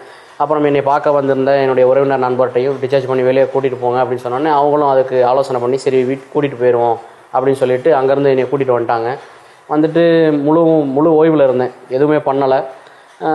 ஏன்னா என்னுடைய உடம்பு தன்னைத்தானே குணப்படுத்திக்கக்கூடிய ஆற்றலோடு இருக்குது அப்படிங்கிறது நான் படித்த பாடத்து மூலிமா தெளிவாக இருந்தேன். அதனால் எந்த மருத்துவமும் பார்க்காம வீட்டுக்கு வந்து நான் பண்ண ஒரே வேலை என்னுடைய உடல் சொன்னதை நான் கவனித்தேன். கிட்டத்தட்ட ஒரு 10 நாள் வரையும் வந்து பசியே இல்லை, வீட்டில் ஃபுல்லாக ஓய்வில் இருந்தேன். அதுக்கப்புறம் 2 நாள் கழித்து எனக்கு கம்பத்தில் வகுப்பு இருந்துச்சு. எனக்கு ரொம்ப ஆர்வம் வகுப்பில் கலந்துக்கிறதுல. அதனால் எதுக்கு ரெஸ்ட் எடுத்துக்கிட்டு நம்ம தான் நல்லா இருக்கமேன்னு சொல்லிட்டு தனியாக இங்கேருந்து ஆண்டிப்பட்டியில் பஸ் ஏறி கம்பம் போயிட்டேன். கிட்டத்தட்ட ஒரு 1.25 மணி நேரம் ட்ராவல் ஆண்டிப்பட்டிலேருந்து கம்பம் தனியாக போயிட்டேன். ஆனால் நான் என்ன பண்ணிட்டேன், என்னுடைய உடம்பு சரி பண்ணிகிட்டு இருக்க வேலையை பண்ணிகிட்டு இருக்கும்போது எந்த அளவுக்கு நான் இயக்கத்தை நிப்பாட்டி இருக்கணுமோ, என்னுடைய உடம்பு இயங்குறதை கொஞ்சம் நிறுத்தியிருந்தேன் அப்படின்னா இன்னும் கொஞ்சம் ரெக்கவரி ஆகிருக்கும். இப்போ உடம்பு வந்து சரி பண்ணுற வேலையை பார்த்துட்டு இருக்கும்போது நான் உடம்புக்கு இயக்கம் கொடுத்ததுனால எனக்கு சாயந்தரம் சோர்வாயிருச்சு. வகுப்பு முடியுது, எனக்கு சோர்வாக இருக்குது, தனியாக நடந்து போகிறதுக்கு பயமாக இருக்குது, மயக்கம் வந்துடுமோ அப்படிங்கிற எண்ணம் என் மனசில் இருக்குது. அப்புறம் அடுத்த நாள் வகுப்பு கலந்துக்க விருப்பம் இல்லை. ஏன்னா ஏற்கனவே உடலுக்கு எதிராக ஒரு குறுக்கீடு பண்ணிட்டேன். சரி பண்ணுற வேலை நடக்கும் போது இயக்கத்தை எந்தளவு குறைக்க முடியுமோ, செரிமானத்தை குறைக்க முடியுமோ அந்தளவு உடம்பு குறைக்கும். அதுக்கு எதிராக நான் பண்ணதுனால எனக்கு தொந்தரவு வந்துச்சு. அப்புறம் அடுத்த நாள் வந்து திருப்பி படுத்துட்டேன். ஆக்சிடென்ட் நடந்து 20 நாள் ஆச்சு. வீட்டை விட்டு எந்திரிச்சு வெளியில் போயிட்டு நடந்து போய் கடைக்கு போயிட்டு என்னுடைய கடையை செல்ஃபோன் சர்வீஸ் சென்டர் வச்சுருந்தேன் ஆண்டிப்பட்டியில். அப்புறம் ஒரு நாளைக்கு ஒரு 5 மணி நேரம் 6 மணி நேரம் கடையில் இருந்துட்டு அந்த வேலைகளை பார்த்து முடிச்சுட்டு வர்ற மாதிரி இருந்துச்சு. 2013 டிசம்பர் 30 நைட்டு எனக்கு ஆக்சிடென்ட் நடந்துச்சு. திருப்பி நான் வந்து இந்த வேலைகள்லாம் முடிச்சுட்டு February 1 கரெக்டாக என்னுடைய ரொட்டீன் லைஃபுக்கு நான் வந்துட்டேன். கொஞ்சம் கூட சோர்வே இல்லாமல் எப்போவும் நான் எப்படி செயல்படணும் அந்த மாதிரி ஒரு வேலைக்கு நான் கடைக்கு வந்துட்டேன். சாப்பாடு மட்டும் கொஞ்சம் திடமான உணவுகள் சாப்பிட முடியல, பருப்பு சாதம் அது மாதிரி கொஞ்சம் கூலாக்கி சாப்பிட்டுட்டு இருந்தேன். ஒரு 2 மாதம் முடிஞ்சிச்சு. மார்ச்லேருந்து கொஞ்சம் நல்ல சாப்பாடு சாப்பிட ஆரம்பிச்சிட்டேன். அப்புறம் அந்த மாதம் முடிஞ்சிச்சு. அசைவ உணவு நான் சாப்பிடுவேன். எலும்பை கூட என்னால் இப்போ கடிக்க முடியும். இந்திய அக்குபஞ்சர் சாதனையின் உச்சமாக ஆந்திர மாநிலம் நந்தியால் என்ற ஊரில் 15 நாட்களுக்கு ஒரு முறை நடக்கும் அக்குபஞ்சர் மருத்துவ முகாமிற்கு ஆயிரக்கணக்கான நோயாளிகள் வந்து சிகிச்சை பெற்றுக் கொள்கிறார்கள். அதிகாலை 4-5 மணிக்கெல்லாம் சிகிச்சை நடைபெறும் இடத்தில் சிகிச்சைக்காக காத்திருக்கிறார்கள். பல மணி நேர பயணங்களை கடந்து பல மணி நேர காத்திருப்புக்கு பின் அந்த ஒற்றை நிமிட சிகிச்சைக்காக முதல் நாளே வந்து விடுகிறார்கள். నాకు ఇది రెడ్ వస్తుంది, వైట్ పైన వస్తుంది. నేను 6-7 టైం వస్తుంది. ఇప్పుడు నాకు చాలా బాగుంది. వేరే ప్రాబ్లం కూడా అవుతుంది, తగ్గొస్తుంది. చాలా ఫరక్ ఉన్నాయి. నాకు మంచిగా అనిపిస్తుంది. చాలా ఫిట్ ఉన్నా. నేను హైదరాబాద్తో 2 రోజుల ముందు వస్తున్నా. నేను పొద్దున వస్తున్నా, రాత్రి ట్రైన్లో 14 అవర్స్ ట్రైన్లో జర్నీ చేసి వస్తున్నా. ఏసీ వస్తున్నా. ఇక్కడ 12 అవర్స్ ఇక్కడ జర్నీ లైన్లో వెయిట్ చేసి మళ్ళా రాత్రి పోతున్నా. మళ్ళా 14 అవర్స్ జర్నీ చేసి పోతున్నా ఇంటికి. 15 நாட்களுக்கு ஒரு முறை சுமார் 3000 to 5000 நோயாளிகள் வரை சிகிச்சை செய்து கொள்வதற்காக ஆந்திரா, தெலுங்கானா போன்ற மாநிலங்களில் உள்ள பல்வேறு பகுதிகளிலிருந்து இங்கு வருகிறார்கள். இந்த பெரும் மக்கள் கூட்டத்தை சமாளிக்க இடமில்லாமல் நந்தியாலில் உள்ள ஒரு திரையரங்கை வாடகைக்கு எடுத்து அக்குபஞ்சர் சிகிச்சை முகாமை நடத்துகிறார்கள். అయితే మా ఇంటి ఓనర్స్లకు షుగర్ వచ్చింది. ఆమెకు చాలా షుగర్ తోటి బాధపడ్డది. ఆమెకు తక్కువైంది. ఇక్కడ ఒక 2 సార్లు వచ్చింది, చాలా తక్కువ ఉంది. మందులు వేసుకోవద్దని చెప్పింది డాక్టర్. ఆ తర్వాత నువ్వు కూడా ఒకసారి రా అంటే కూడా నేను 5 నెలల సంది రమ్మని చెప్తే కూడా నేను రాలేదు. అయితే నాకేమో కడుపులో గడ్డ ఉంది. 8 సంవత్సరాల నుంచి గడ్డ ఉంది. ఆ గడ్డ ఉంటే నీవు ఒక్కసారి రా, ఇంత హాస్పిటల్కు డబ్బులు ఖర్చు పెడుతున్నావు కదా, వచ్చేసి అని చెప్పారు. అంటే కూడా నేను అట్లా ముడితే ఎట్లా తగ్గుతుందని నేను వాళ్ళ మాట వినలేదు, రాలేదు. నేను ఇంత బాధపడుతున్నా కదా అని మళ్ళీ ఆపరేషన్ ఉంది అమ్మా, నీకు 70,000 కావాలి, ఆపరేషన్ ఉంది అని చెప్పారు. ఆ తర్వాత అంత డబ్బులు అక్కడ అవుతుంది కదా, నీ ఒక 1000 రూపాయలు అయితేనే కిరాయి అంతే. ట్రైన్లో ఒకసారి పొయ్యి వచ్చేద్దాము, నీ ఒక్కసారి అయితే రా అంటే నేను అన్ని కాగితాలు అక్కడ రెడీ పెట్టుకొని ఇక్కడ వచ్చేసాను. వచ్చిన తర్వాత ఇక్కడ డాక్టర్ నాకు చూసినాక అది నాకు ఇట్లా ఏం చేసిందంటే ఇట్లా ముట్టిండు ఓన్లీ కాలుకు. అయ్యో ఇట్లా ముడితే ఎట్లా తగ్గుతుంది అని నేను అనుకుంటున్నా. ఆ తర్వాత మళ్ళీ ఇంటికి వెళ్ళిపోయినాం అనుకో. అయిపోయి మళ్ళీ నాకు ఆ రోజు నుంచి తక్కువనే ఉంది. ఇప్పుడు ఇది 7వ నెల నేను రావడం, మొత్తం పూర్తిగా నాకు తగ్గిపోయింది. కాకపోతే నేను ఇంకా చాలా మందికి తీసుకొచ్చిన, ఎంతో ఇప్పుడు 1000 మందికి అట్లా వచ్చేసిండ్రు అనుకో. మొత్తం మా బస్తీ వాళ్ళు అందరూ వచ్చేసారు. ఇప్పుడు చాలా తక్కువ ఉంది. నేను ఎంత ఆనందపడుతున్నా అంటే అంత ఆనందపడుతున్నా. అసలు 8 సంవత్సరాల నొప్పి నాకు ఏంటిది, ఒక్కసారి ఇట్లా ముడితే తగ్గిపోతుంది అంట. నేనే నమ్మలేకపోతున్నా అసలు. పోతే మళ్ళీ మా పాపకు కూడా మాటలు 10 నెలల నుంచి అవాజ్ వస్తలేదు, ఏడుస్తుంటే ఏం చెప్దాం వస్తలేదు. పాపకు కూడా తీసుకొచ్చాను, ఆమెకు ఒక్కసారికే తీసుకొచ్చాను. పాప ట్రైన్లో పోతే ఏడుస్తుంది, చెప్దాం వస్తుంది. మళ్ళీసారికి ఇప్పుడు పాప మంచిగా అన్ని మమ్మీ, డాడీ, తాత అలా చెప్తుంది. ఇప్పుడు 2 సార్లకే తగ్గిపోయింది. పాపను కూడా తీసుకురావడం లేదు. सुमैया को पहले बिल्कुल चलने नहीं आता था, बहुत तकलीफ होती थी. अब पहले सबको बेहतर है. अब सेकंड बार है, पहले आया खुद इतना नहीं था, बहुत तकलीफ थी. अब पहले से सबको बेहतर है. अब सेकंड बार है. अब कैसा रहता है नहीं मालूम. तबीयत फिट्स आते थे बच्चे को, अब बिल्कुल कम है, फिट भी नहीं आ रही. हाथ पैर भी काम नहीं करता था, हाथ पैर भी काम कर रहा, बिल्कुल चल नहीं सकते थे, अब चल रहे हैं. अब आकर बगर वाकर के चल रहे, कभी वाकर लेके चल रहे, कभी मुंह धोने चेयर पे बैठ रहे, व्हील चेयर पे, कभी नहीं बैठ रहे, थोड़ा हाथ छोड़ के चलने की कोशिश कर रहे. पहले से अब बेहतर है. இந்த பெரும் மக்கள் கூட்டத்தை பற்றி அக்குபஞ்சர் சிகிச்சையாளர் என்ன சொல்கிறார்? நம்ம சரியான முறையில் அக்குபஞ்சர் சிகிச்சை செஞ்சுக்கிட்டு இருக்கோம். இன்னும் சரியான முறையில் செய்யணும் அப்படின்றத உணர்த்துறதுக்கு தான் இவ்வளோ கூட்டம் வந்துக்கிட்டு இருக்காங்க. அக்குபஞ்சர் சரியா செய்கிற ஒவ்வொரு ஹீலர்ட்டையும் இதை விட அதிகமாக கூட்டம் வரணும் அப்படின்றதான் வேண்டுதல். வருவாங்க கண்டிப்பாக. உடல் தன்னைத்தானே சரி செய்து கொள்ளும் என்ற வாக்கியம் உண்மை என்றால் எதற்கு அக்குபஞ்சர் சிகிச்சை என்ற சாமானியனின் கேள்வி இங்கு முக்கியத்துவம் பெறுகிறது. இந்த புரிதல் உளவியல் ரீதியாகவும் இருக்கணும். 2வது விஷயம், இதை எல்லா தனி மனிதர்களுக்கும் போய் நம்ம சிகிச்சையின் போதே சொல்லிட முடியாது. அப்ப இந்த உடலியல் ரீதியான ஒரு சிகிச்சை முறை, எளிமையான மருந்து இல்லாத அக்குபஞ்சர் மாதிரியான சிகிச்சை முறையோடு அவங்க உடம்பு தன்னைத்தானே குணமாக்குற ஆற்றல் இருக்கு அப்படிங்கிறத அவங்களுக்கு சொல்லலாம். அடுத்து இந்த கழிவுகள் வந்து கூடுதலான அளவில் தேங்கும் போது இப்படி தன்னைத்தானே சரிப்படுத்திக்கிற போது, இப்போ உதாரணமா நுரையீரல்ல சளி தேங்கி இருக்கு, கூடுதலான அளவில் தேங்கி இருக்கு. இப்போ உடம்பு சரிப்படுத்திக்கிற தன்மை இருக்குதான், அதுல மாற்றம் இல்லை. ஆனா ஒரு கடுமையான எரிமலை சந்திச்சு கழிவு வெளியேற்றத்தை நிகழ்த்தி அதுக்கப்புறம் தான் இவர் தன்னிலைக்கு திரும்ப முடியும். இப்ப ஏதாவது ஒரு மருத்துவத்துடைய உதவி இருந்தா அந்த இருமலை தாங்குகிற தன்மையை இந்த உடம்புக்கு தரும். கழிவு இன்னும் எளிமையாக முழுமையாக வெளியேறதுக்கான வாய்ப்பாகவும் அமையும். அப்ப இயல்பாக உடம்பு தன்னைத்தானே சரி பண்ணிக்கிறோம். ஆனா கழிவுகள் மிக அதிகமாக நீண்ட கால இயற்கை விதிமீறல்களை செஞ்சிட்டு இருக்கிற நபர்களுக்கு இந்த மருத்துவங்கள் ஒரு துணை சிகிச்சையாக பயன்படுத்தலாம். இந்த மருத்துவம் என்பது உலகத்தில் உள்ள எந்த மருத்துவமா இருந்தாலும் எந்த நோயையும் முழுசா சரி பண்ணாது. இந்த மருத்துவத்துடைய வேலை இயல்புக்கு திரும்புகிற உடம்புக்கு உதவி செய்யறது மட்டும்தான். அந்த அடிப்படையில் அக்குபஞ்சர் உதவி செய்யுது.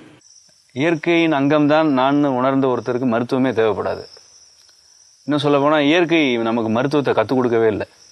மனிதர்களை தவிர வேற இயற்கையின் எந்த ஒரு உயிரினத்துக்கும் மருத்துவம் கிடையாது. அறிவின் தாக்கமே இல்லாமல் இருந்துட்டா மருத்துவம்லாம் தேவையில்லை. ஆனால் இன்னைக்கு சமூகம் வந்து அறிவின் அடிமையாக இருக்கு. இப்போ இதுலேருந்து விடுவிக்கிறதுக்குன்னு சில கோட்பாடுகளும் தத்துவங்களும் அதை நடைமுறைப்படுத்துகிற மனிதர்களும் தேவைப்படுறாங்க. அதனால தான் இப்போ தொடு சிகிச்சைன்னு சொல்லப்படுற அக்குப்ரெஷர் மாதிரியான மருத்துவங்கள் தேவைப்படுது. இது ஒரு இடைக்காலம் தான், இது நிரந்தரம் அல்ல. ஒரு புள்ளியை தொட்டு தூண்டுவதன் மூலம் ஒரு மனிதருக்குள் பெரும் மாற்றத்தை ஏற்படுத்த முடியுமா என்ற கேள்வியை முன்வைத்து இந்திய அக்குபஞ்சரை நோக்கி பயணித்தவர்கள்தான் இன்று அக்கு ஹீலர்களாக உருவாகியிருக்கிறார்கள். சிகிச்சைக்காக வந்த நோயாளிகளை சிகிச்சையாளர்களாக மாற்றிய பெருமை உலகிலேயே இந்திய அக்குபஞ்சர் மருத்துவத்திற்கு மட்டுமே உண்டு. ஆதலால் தான் இதை மக்கள் மருத்துவம் என்று தென்னிந்தியர்கள் அழைக்கிறார்கள்.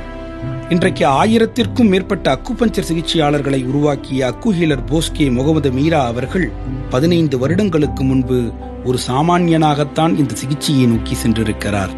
என்னுடைய துணைவியாருக்கு கர்ப்பப்பையில் புண்ணு. அதற்கு முன்னாடி ஒரு 7 ஆண்டுகளாக தொடர்ந்து ஆங்கில மருத்துவத்தில் சிகிச்சை எடுத்துக்கிட்டே இருக்கோம். சிகிச்சை எடுத்துமே வந்து முழுமையான குணத்துக்கு வரவே இல்லை. தொடர்ந்து சிகிச்சை பார்க்க வலிகள் மட்டும் தெரியாமல் இருந்துச்சு. அப்புறம் ஒரு கட்டத்தில் மருந்துகள் சாப்பிட்டு சலிச்சு போனதுனால கொஞ்ச நாளைக்கு ஒரு 3 மாதம் வரைக்கும் மருந்து சாப்பிடாமல் இருந்தோம். அது என்ன நிலைமை ஆயிடுச்சு அப்படின்னா, அவங்களுடைய கர்ப்பப்பை புண்ணு அதிகமானதோடு மட்டும் இல்லாமல் தொந்தரவு கூடுதலாகி இரவு தூக்கமெல்லாம் கெட்டுப்போன நிலைக்கு வந்துருச்சு. அப்போ நாங்கள் இறுதியாக வந்து இங்கே மதுரையில் ஒரு பிரபலமான ஒரு மருத்துவமனையில் நாங்கள் சிகிச்சை பார்க்கும் பொழுது இந்த கர்ப்பப்பையை வந்து எடுக்கிறது தான் வலி, இதுக்கு வெட்ட வேறு வழியே இல்லை அப்படிங்கிற மருத்துவ ஆலோசனை சொன்னாங்க. அதே மாதிரி தான் எங்களுடைய குடும்ப மருத்துவருமே என்ன சொன்னாங்கன்னா, உலகத்தில் எந்த மூளைக்கு போனாலும் இந்த புண்ணு ஆத்துறதுக்கு வழி கிடையாது, இதை கர்ப்பப்பை எடுக்கிறதா சிறந்த வழி, அதை தவிர வேறு எந்த வழியுமே இல்லைன்னு சொன்னாங்க. அப்போ எங்களுக்கு அதில் இஷ்டம் இல்லாமல் இருந்துச்சு. அப்போ வந்து சென்னையில் 2 நபர்கள் டாக்டர் சகோதரர்கள் என்று அழைக்கக்கூடிய doctor Fazlur Rahman, doctor Siddique Jamal acupuncture மருத்துவம் செய்கிறதாக கேள்விப்பட்டோம்.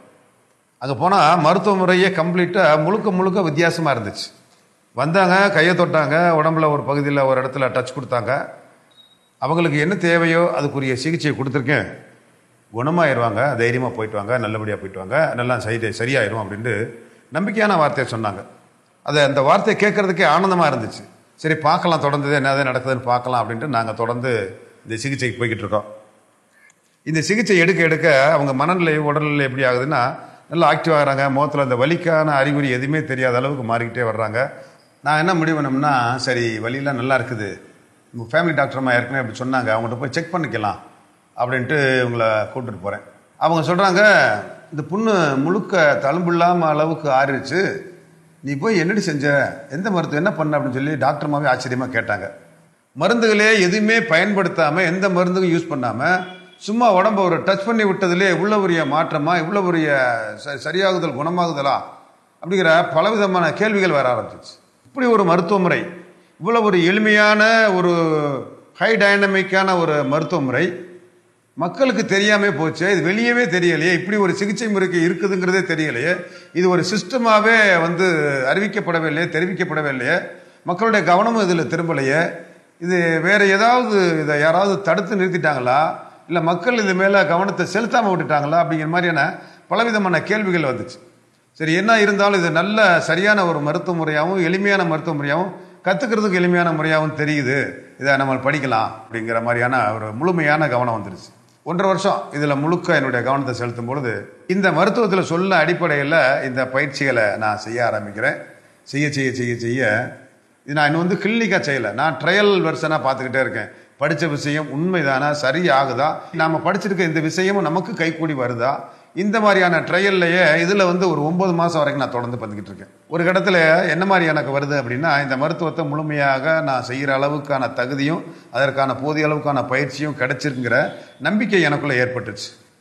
ஏற்பட்டதுக்கு பின்னாடி இதை தொழில் ரீதியாக செய்யணுங்கிற அடிப்படையில் நான் அதை தொழில் ரீதியாக செய்ய ஆரம்பிக்கிறேன் 2001 மருத்துவ கல்வி என்பது ஒரு கனவாக மட்டுமே இருக்கும் இந்த சூழலில் வீட்டிற்கு ஒரு அக்குபஞ்சர் சிகிச்சையாளரையும் வீதிக்கு ஒரு அக்குபஞ்சர் சிகிச்சை மையத்தையும் உருவாக்க வேண்டும் என்ற நல்லெண்ணத்தோடு பல கல்வி நிறுவனங்கள் சில பல்கலைக்கழகங்களோடு இணைந்து மரபு வழி இந்திய அக்குபஞ்சர் முறையை கற்றுக் கொடுக்கின்றன. இந்திய அக்குபஞ்சர் தமிழகத்தில் டாக்டர் சகோதரர்களால் துவங்கப்பட்டது என்பதால் இதன் பின்புலமும் பயன்பாடும் அதிக அளவில் தென்னிந்தியாவில் தான் இருக்கிறது.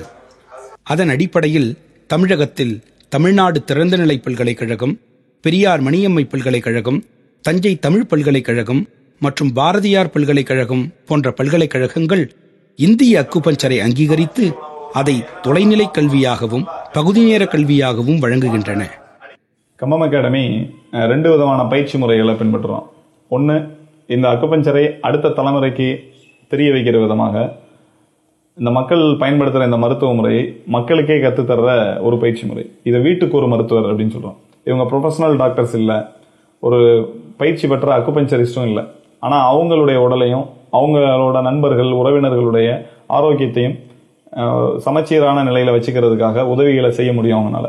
அதுக்கான ஒரு 5 நாள் பயிற்சிக்கான ஒரு பாடத்திட்டத்தை உருவாக்கி கம்பம் அகாடமி ஒரு 50 அல்லது 100 நபர்களுக்கு ஒவ்வொரு குழுவிலையும் பயிற்சி அளிக்குது.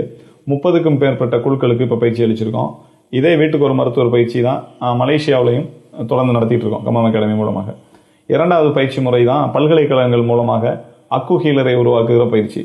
மக்கள் அவங்களுடைய வாழ்க்கை முறையில் மாற்றத்தை செய்யணுங்கிறதுக்காக வீட்டுக்கு ஒரு மருத்துவரும், ஒரு சாதாரண காய்ச்சல் தலைவலி அப்படின்னா அவங்க வந்து அவங்களே செஞ்சுக்கிற முடியுது. ஆனால் அவங்களுடைய அறிவு இருந்தாலும் கூட இந்த பயிற்சி முறையில் நாங்கள் கற்றுக் கொடுத்தாலும் கூட ஒரு மிகப்பெரிய நோய்கள்னு நம்ப வைக்கப்படுற பயம் ஏற்படுத்தப்படுற நோய்களை பார்க்கும்போது ஒரு அக்கு ஹீலருடைய துணை வந்து அவசியமாக இருக்குது. அப்புறம் இந்த வீட்டுக்கு ஒரு மருத்துவர் பயிற்சியில் இல்லாத இன்னும் கோடிக்கணக்கான மக்கள் வெளியில் இருக்கிறாங்க, பல்வேறு தொழில்களில் இருக்காங்க. அவங்களுக்கு நோய் ஏற்படும் போது நோய் பற்றிய பயம் இல்லாமையும் இந்த எளிமையான தீர்வு கொடுக்கணுங்கிற நோக்கத்தோடையும் இந்த அக்கு ஹீலர்கள் வந்து பயிற்சி மூலம் உருவாக்கப்படுறாங்க. மாணவர்களுக்கும் பொதுமக்களுக்கும் இந்த ப்ராக்டிக்கல் ஆஸ்பெக்ட்ஸ் அப்படின்னு சொல்லுவாங்க இல்லையா, அதாவது நாம் பயன்பாட்டு கல்வியை அப்படியே எடுத்து ஒளிவு மறைவின்றி கொடுத்துக்கிட்டு இருக்குது. 2001 2014 இன்று வரைக்கும் தொடர்ந்து அதனுடைய சேவையை செஞ்சுக்கிட்டே இருக்குது. நாம் என்ன கற்றுக்கிட்டோமோ அதை அப்படியே எடுத்து கொடுத்துக்கிட்டு இருக்கிறோம். அந்த வகையில் இது வரைக்கும் கற்றவங்க வந்து 1500 பேர்த்துக்கு மேலே இருக்காங்க. அதில் நல்லபடியில் ஒரு 1000 பேர்த்துக்கு மேலே அந்த வாழ்வியல் கல்வியை அப்படியே தொடர்ந்து செஞ்சுக்கிட்டு இருக்காங்க. மருந்தில்லா மருத்துவம், நஞ்சில்லா விவசாயம், சுவரில்லா கல்வி என்ற நிலைப்பாட்டிற்காக தன் வாழ்நாளையே அர்ப்பணித்த இயற்கை வேளாண் விஞ்ஞானி ஐயா நம்மாழ்வார் அவர்களால் உருவாக்கப்பட்ட வானகத்திலும் இப்பயிற்சிகள் நடைபெறுகின்றது. வானகத்தில் இயற்கை வாழ்வியல், அக்குபஞ்சர் வாழ்வியல், இயல்பான ஒரு வாழ்க்கையை மனிதன் சுகமான உடல் ஆரோக்கியத்தோடவும் மன ஆரோக்கியத்தோடவும் அனுபவிக்கிற ஒரு சூழலுக்கான ஒரு பயிற்சி முறையை அங்கே வடிவமைச்சிருக்கிறோம். அந்த பயிற்சி முறை மாதத்துக்கு 3 நாள் நடக்குது. இந்த பயிற்சிகளில் மக்கள் தன்னுடைய உடலை முழுசும் புரிஞ்சுக்கிட்டு இந்த உடலை பற்றி தப்பாக தெரிஞ்சிருந்த விஷயங்கள் எல்லாம் கழட்டிட்டு இந்த உடலை பற்றின உண்மையான விஷயத்தை புரிஞ்சுக்கிட்டு தான் அறியாமையிலிருந்து அறியா நிலையில் இருந்தாங்க, அதிலிருந்து விடுதலையாகி ஒரு விழிப்புணர்வான நிலைக்கு அவங்கள மக்களை கொண்டு வர்றோம். இந்த விழிப்புணர்வு நிலையை ஏற்படுத்துறது ஒன்றும் பெரிய வேலைகள் இல்லை. மக்களுக்கு உண்மை இந்த உடலை அவங்க அனுபவிக்கிறத உண்மையை விலைக்கு சொல்லிடும் போது நேராக அவங்க அனுபவிக்கிறாங்க. அந்த 3 நாளில் அவங்க வாழ்க்கை முறையை அப்படியே வாழ்ந்து பார்க்கறதுக்கான ஒரு சூழ்நிலை அங்கே கொடுக்குறோம். அவங்க இயற்கையாக வாழ்கிற ஒரு சூழ்நிலை ஏற்படுத்தி கொடுக்கும்போது அவங்க வாழ்ந்து 3 நாள் பார்க்கும்போது அவங்க மனசுலையும் உடல்லையும் மாற்றம் ஏற்படுது. அவங்க அனுபவிக்கும் போது அதை அவங்க தொடர்ந்து செய்யறதுக்கு உதவியாக இருக்குது. வெறும் பயிற்சி மட்டும் இல்லாமல் அதை அனுபவிக்கும் ஒரு களமாகவும் அது இருக்குது. மேற்கு வங்க அரசு இந்தியாவில் அக்குபஞ்சர் சிகிச்சைக்கான முதல் கவுன்சிலை ஏப்ரல் 1997 உருவாக்கியது. தென்னிந்தியாவை பொறுத்தவரை அக்குபஞ்சர் ஹீலர்கள் கூட்டமைப்பு என்ற தனியார் அமைப்பு மரபு வழி அக்குபஞ்சர் சிகிச்சையாளர்களின் சிகிச்சை முறையை ஒழுங்குபடுத்தும் பணியில் ஈடுபட்டுள்ளது. பொதுவாக மரபு வழி அறிவியல்ல தனக்கு தெரிஞ்ச விஷயத்த அடுத்த நபருக்கு சொல்லித்தர வழக்கம் இல்லாம அப்படிதான் பல ரகசியங்கள் அழிஞ்சு போச்சு. அப்படி இல்லாம ஒவ்வொரு அக்கு ஹீலரும் தனக்கு தெரிஞ்ச எல்லா விஷயங்களையும் இன்னொரு அக்கு ஹீலரோட பரிந்துரைக்கணும் அப்படிங்கிற நோக்கத்தோடையும் இதை மக்கள்கிட்ட கொண்டு போறதுக்கான வேலைகளை கூட்டா ஒரு ஒருங்கிணைப்பா செய்யணும் அப்படிங்கிற நோக்கத்தோட உருவாக்கப்பட்டதான் அக்குபஞ்சர் ஹீலர்கள் கூட்டமைப்பு. 2008 தான் முறைப்படி தமிழ்நாடு அரசினுடைய பதிவோடு அக்குபஞ்சர் ஹீலர்கள் கூட்டமைப்பு துவங்கப்பட்டது. இதுல இன்னைக்கு 1600 உறுப்பினர்கள் இருக்கிறாங்க. 1600 அக்கு ஹீலர்கள் எல்லாருமே முறையாக பல்கலைக்கழகத்தில் படிச்சு சான்றிதழ் பெற்ற நபர்கள். பல்வேறு இடங்கள்ல பிராக்டிஸ் பண்ணிட்டு இருக்கிறாங்க அக்குபஞ்சரை. இன்னைக்கு இது ஆந்திராவில், கர்நாடகாவில், கேரளாவில், பாண்டிச்சேரியில், தமிழ்நாட்டில் இப்படி 5 மாநிலங்களுக்கு இந்த அக்குபஞ்சர் ஹீலர்கள் கூட்டமைப்பு விரிவுபடுத்தப்பட்டு அந்தந்த மாநில அரசுகள்லையும் தனியாக பதிவுக்கு விண்ணப்பிச்சு சில மாநிலங்களில் அங்கீகாரம் பெற்றிருக்கிறோம். இப்போ தென்னிந்திய அக்குபஞ்சர் ஹீலர்கள் கூட்டமைப்பு அப்படிங்கிற பெயர் மாற்றத்தோடு இது அந்தந்த மாநில மக்களுக்கு புரிகிற மொழியில எளிய பிரசுரங்களையும் விழிப்புணர்வு கூட்டங்களையும் நடத்துறதுக்கான முயற்சிகளை தொடர்ந்து செஞ்சிட்டு இருக்கு. இந்த ஹீலர்கள் கூட்டமைப்பினுடைய நோக்கம் ஒரு தனிப்பட்ட அக்கு ஹீலர் அவருடைய தத்துவத்திலிருந்து சந்தேகங்கள் வரும்போது அதை நிவர்த்தி செஞ்சுக்கிறதுக்கும், இந்த அக்குபஞ்சர்ல கிடைக்கிற நம்ம படிச்சுக்கிட்ட தத்துவ அறிவு, இயற்கை அறிவு, இது ரெண்டையும் மக்கள்கிட்ட பகிர்ந்துக்கிறதுக்கும், டாக்டர் ஃபஸ்லுர் ரஹ்மான் சொல்ற மாதிரி தொழில் ரகசியம் இறை துரோகம் அப்படின்னு சொல்லுவாரு. தொழில் ரகசியம் எதுவுமே இல்லாம எல்லா அக்கு ஹீலர்களும் அவங்க புரிஞ்சுக்கிட்டதை பகிர்ந்துக்கிறதுக்குமான ஒரு சந்திப்பு இடமாக தான் அக்குபஞ்சர் ஹீலர்கள் கூட்டமைப்பு இயங்கிட்டு. பள்ளிகள், கல்லூரிகள், பல்கலைக்கழகங்கள் இப்படி அழைப்பு வர்ற இடங்களுக்கெல்லாம் போய் வாழ்க்கை முறை, உணவு முறை, இன்னைக்கு இருக்கிற நோய்களை பற்றி அச்சம் கொள்ள வேண்டியதில்லை, எப்படி அதிலிருந்து அதை தவிர்க்கலாம் அப்படிங்கிற பயிற்சிகளை வழங்கிக்கிட்டே இருக்கிறோம். ஒரு பக்கம் நேரடியாக சிகிச்சை மையங்கள், அக்குபஞ்சர் இல்லங்கள் அப்படிங்கிற பேர்ல ஒரு 272 இடங்கள்ல அக்குபஞ்சர் ஹீலர்கள் கூட்டமைப்பு அதனுடைய உறுப்பினர்களை கொண்டு பொதுமக்களுக்கு சிகிச்சை அளிக்கிற சிகிச்சை மையங்களை நிறுவியிருக்கு. இந்த அக்குபஞ்சர் இல்லங்கள் ஒருங்கிணைக்கப்பட்டு சில விதிமுறைகளின் அடிப்படையில், இன்னும் சொன்னா தனிப்பட்ட தன்னுடைய மதத்தை, சாதி அடையாளத்தை எதுவுமே வெளிப்படாத ஒரு பொது இடமாக அது இருக்கணும்.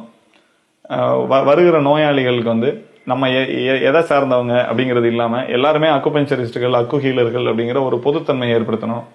அதே மாதிரி ஃபீஸு, அந்த கட்டணத்துல ஒரு சமநிலை இருக்கணும்.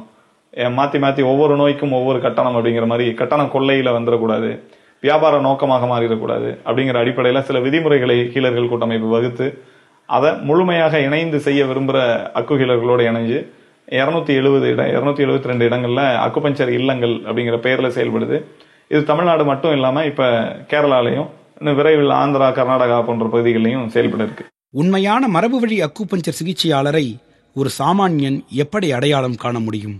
ஒரு புள்ளியில சிகிச்சை அளிக்கிறவரா இருப்பாரு ஒரு நல்ல அக்கு ஹீலர். ஒரு மனித உடல்ல 2-3 மருத்துவங்களை சேர்ந்து செய்யறதுக்கு பேரு சிகிச்சை இல்ல, அது பரிசோதனை. அதனால எல்லா மருத்துவத்தையும் சேர்த்து காம்ப்ளிமெண்டரி சிஸ்டமாக சிகிச்சை அளிக்க முடியாது. அதனால ஒரு அக்கு ஹீலர் என்ன செய்வார் அப்படின்னா, பிற மருத்துவ முறைகளினுடைய மருந்துகளை பரிந்துரைக்கவும் மாட்டார், அதை அவங்க தொடரவும் அனுமதிக்க மாட்டார். ஒரு அக்குபஞ்சர் சிகிச்சை எடுத்துக்கணும் அப்படின்னா பிற மருத்துவங்களை எல்லாம் கைவிட்டுட்டு இதை மட்டுமே பின்பற்றுகிற நபராக இருக்கணும். துணை உணவுகள், இன்னைக்கு பெரிய பெரிய நிறுவனங்கள் பரிந்துரைக்கிற துணை உணவுகளை பரிந்துரைக்க மாட்டார். அப்புறம் அக்குபஞ்சர் சிகிச்சையில நோயறிதல்ங்கிறது தனி முறையா இருக்கிறதுனால பிற நோயறிதல், இன்னைக்கு இருக்கக்கூடிய மாடர்ன் நவீன நோயறிதல் முறைகளான ஸ்கேன், எக்ஸ்ரே, லேப் டெஸ்ட் இதெல்லாம் பயன்படாது. அதனால அதுக்கு எதற்கும் பரிந்துரைக்க மாட்டார். இந்திய அக்குபஞ்சர் சிகிச்சையை பற்றி சமூக ஆர்வலர்களின் கருத்து என்ன? உடலின் மொழிங்கிற புத்தகத்தை வாங்கிட்டு டி நகர் போகிறதுக்குள்ள, அநேகமாக தேனாம்பேட்டிலேருந்து டி நகர் போகிறதுக்குள்ள அந்த ட்ராவல்லே ரொம்ப ஈஸியாக படிக்கக்கூடிய ஒரு புத்தகமாக இருந்துச்சு. அது முதல்ல உடலின் மொழின்னு பார்க்கும்போது அது வேற ஏதோ பேச வருது, பெண்ணியம் சம்பந்தமாக பேச வருதுன்னு நினச்சா அது மருத்துவம் சம்பந்தமாக பேசுகிற விஷயமா இருந்துச்சு. மருத்துவத்தையும் தாண்டி தன்னுணர்வா தன் உடலை எப்படி உணர்றது அப்படிங்கிற ஒரு நுட்பமான விஷயத்த பேசுறதா இருந்துச்சு. அதுவும் ஒரு எளிய நடையில் இருந்துச்சு. அந்த புத்தகம் கொடுத்த தாக்கம், அதுக்கப்புறம் அந்த துறை சார்ந்த விவாதங்கள், உரையாடல்கள், அந்த துறை சார்ந்த நண்பர்களோட ஏற்பட்ட அந்த நட்பு வட்டம், இதெல்லாம் இன்னைக்கு கிட்டத்தட்ட 5 வருஷம் ஆயிடுச்சு. இந்த 5 ஆண்டுகள்ல இது வரைக்கும் நான் மருத்துவரை போய் சந்திச்சதே இல்லை. எனக்கு ரொம்ப நெருக்கடியான சில உடல் ரீதியான உபாதைகள் வந்த போயும் கூட மருத்துவரை போய் பார்க்கணுங்கிற ஒரு தேவை என் மனசு அதுக்கு இடம் கொடுக்கவே இல்லை. நம்ம உடலை தன்னுணர்வா நம்ம புரிஞ்சுக்கிறது, ரெண்டாவது உடலை சமன்படுத்த நம்ம கத்துக்கிறது, அது ரெண்டும் ரொம்ப முக்கியமான விஷயம் நினைக்கிறேன். ஏன்னா என் உடம்புல ஏதாவது ஒரு பிரச்சனை அப்படின்னா அதை நானே உணர்ந்து, நானே ஒரு 2 நாள் காத்திருந்து என் உடல் என்ன பேசுதுன்னு கேட்டு அதுக்கு நான் பதில் சொல்ற ஏற்பாடு இருக்குல்ல, அது ரொம்ப அற்புதமான ஒரு முறையா அக்குபஞ்சர்ல இருக்கு. பொதுவாகவே ஊடகத்துறையில வேலை பார்ப்பது அப்படிங்கிறதே ஒரு இயற்கைக்கு முரணான, இயற்கைக்கு மாறுபட்ட ஒரு பணி அப்படின்னு தான் சொல்லணும். ஏன்னா நேரத்திற்கு உறங்குவது, பசி அறிந்து சாப்பிடுவது, சரியான ஓய்வு எடுத்துக் கொள்வது, இந்த 3மே இல்லாமல் ஊடகத்துறை நண்பர்கள் தொடர்ந்து 24 மணி நேரமும் செய்தி நிமித்தமாக அதையே யோசித்து கொண்டிருப்பவர்களாக இருக்கக்கூடியதை நம்ம பார்க்க முடியுது. அந்த அடிப்படையில் பொதுவாகவே ஊடகத்தினருக்கு உடல் தொந்தரவுகள் தொடர்ந்து இருப்பது வழக்கம். அது மாதிரி எனக்கும் இருந்தது. அந்த உடல் தொந்தரவுகளை அக்குபஞ்சர் மருத்துவத்தின் மூலமாக மிக எளிமையாக தீர்த்து கொள்ள முடிந்தது. அந்த வகையில் இதை ஒரு உலகின் உன்னதமான மருத்துவ முறை அப்படின்னு தான் நான் சொல்லணும். இதன் மூலமாக உடல் தொந்தரவுகள் மட்டுமல்லாமல் ஒரு குழந்தை பிறப்பை, குழந்தை பேரை பெறுவதை கூட இந்த அக்குபஞ்சர் மருத்துவத்தின் மூலமாக செய்ய முடியும். முழுக்க இயற்கை முறையில் பிரசவம் நடத்தி கொள்ள முடியும் என்பதை அறிந்து நாங்களும் அதுபோல வீட்டிலேயே இயற்கை முறையில் குழந்தை பெற்றுக்கொண்டோம். இது உண்மையிலேயே மனிதனை இயற்கை சார்ந்த ஒரு வாழ்க்கைக்கு தூண்டுவதாகவும், உடலில் வெளியிலிருந்து வேதிப்பொருட்களோ மருந்துகளோ இதர விதமான சோதனை பொருட்களோ அந்நிய பொருட்களோ உள்ளே நுழையாமல் தடுத்தாட்கொள்வதற்கும் இந்த மருத்துவ முறை வழிவகுப்பதாக நான் கருதுகின்றேன்.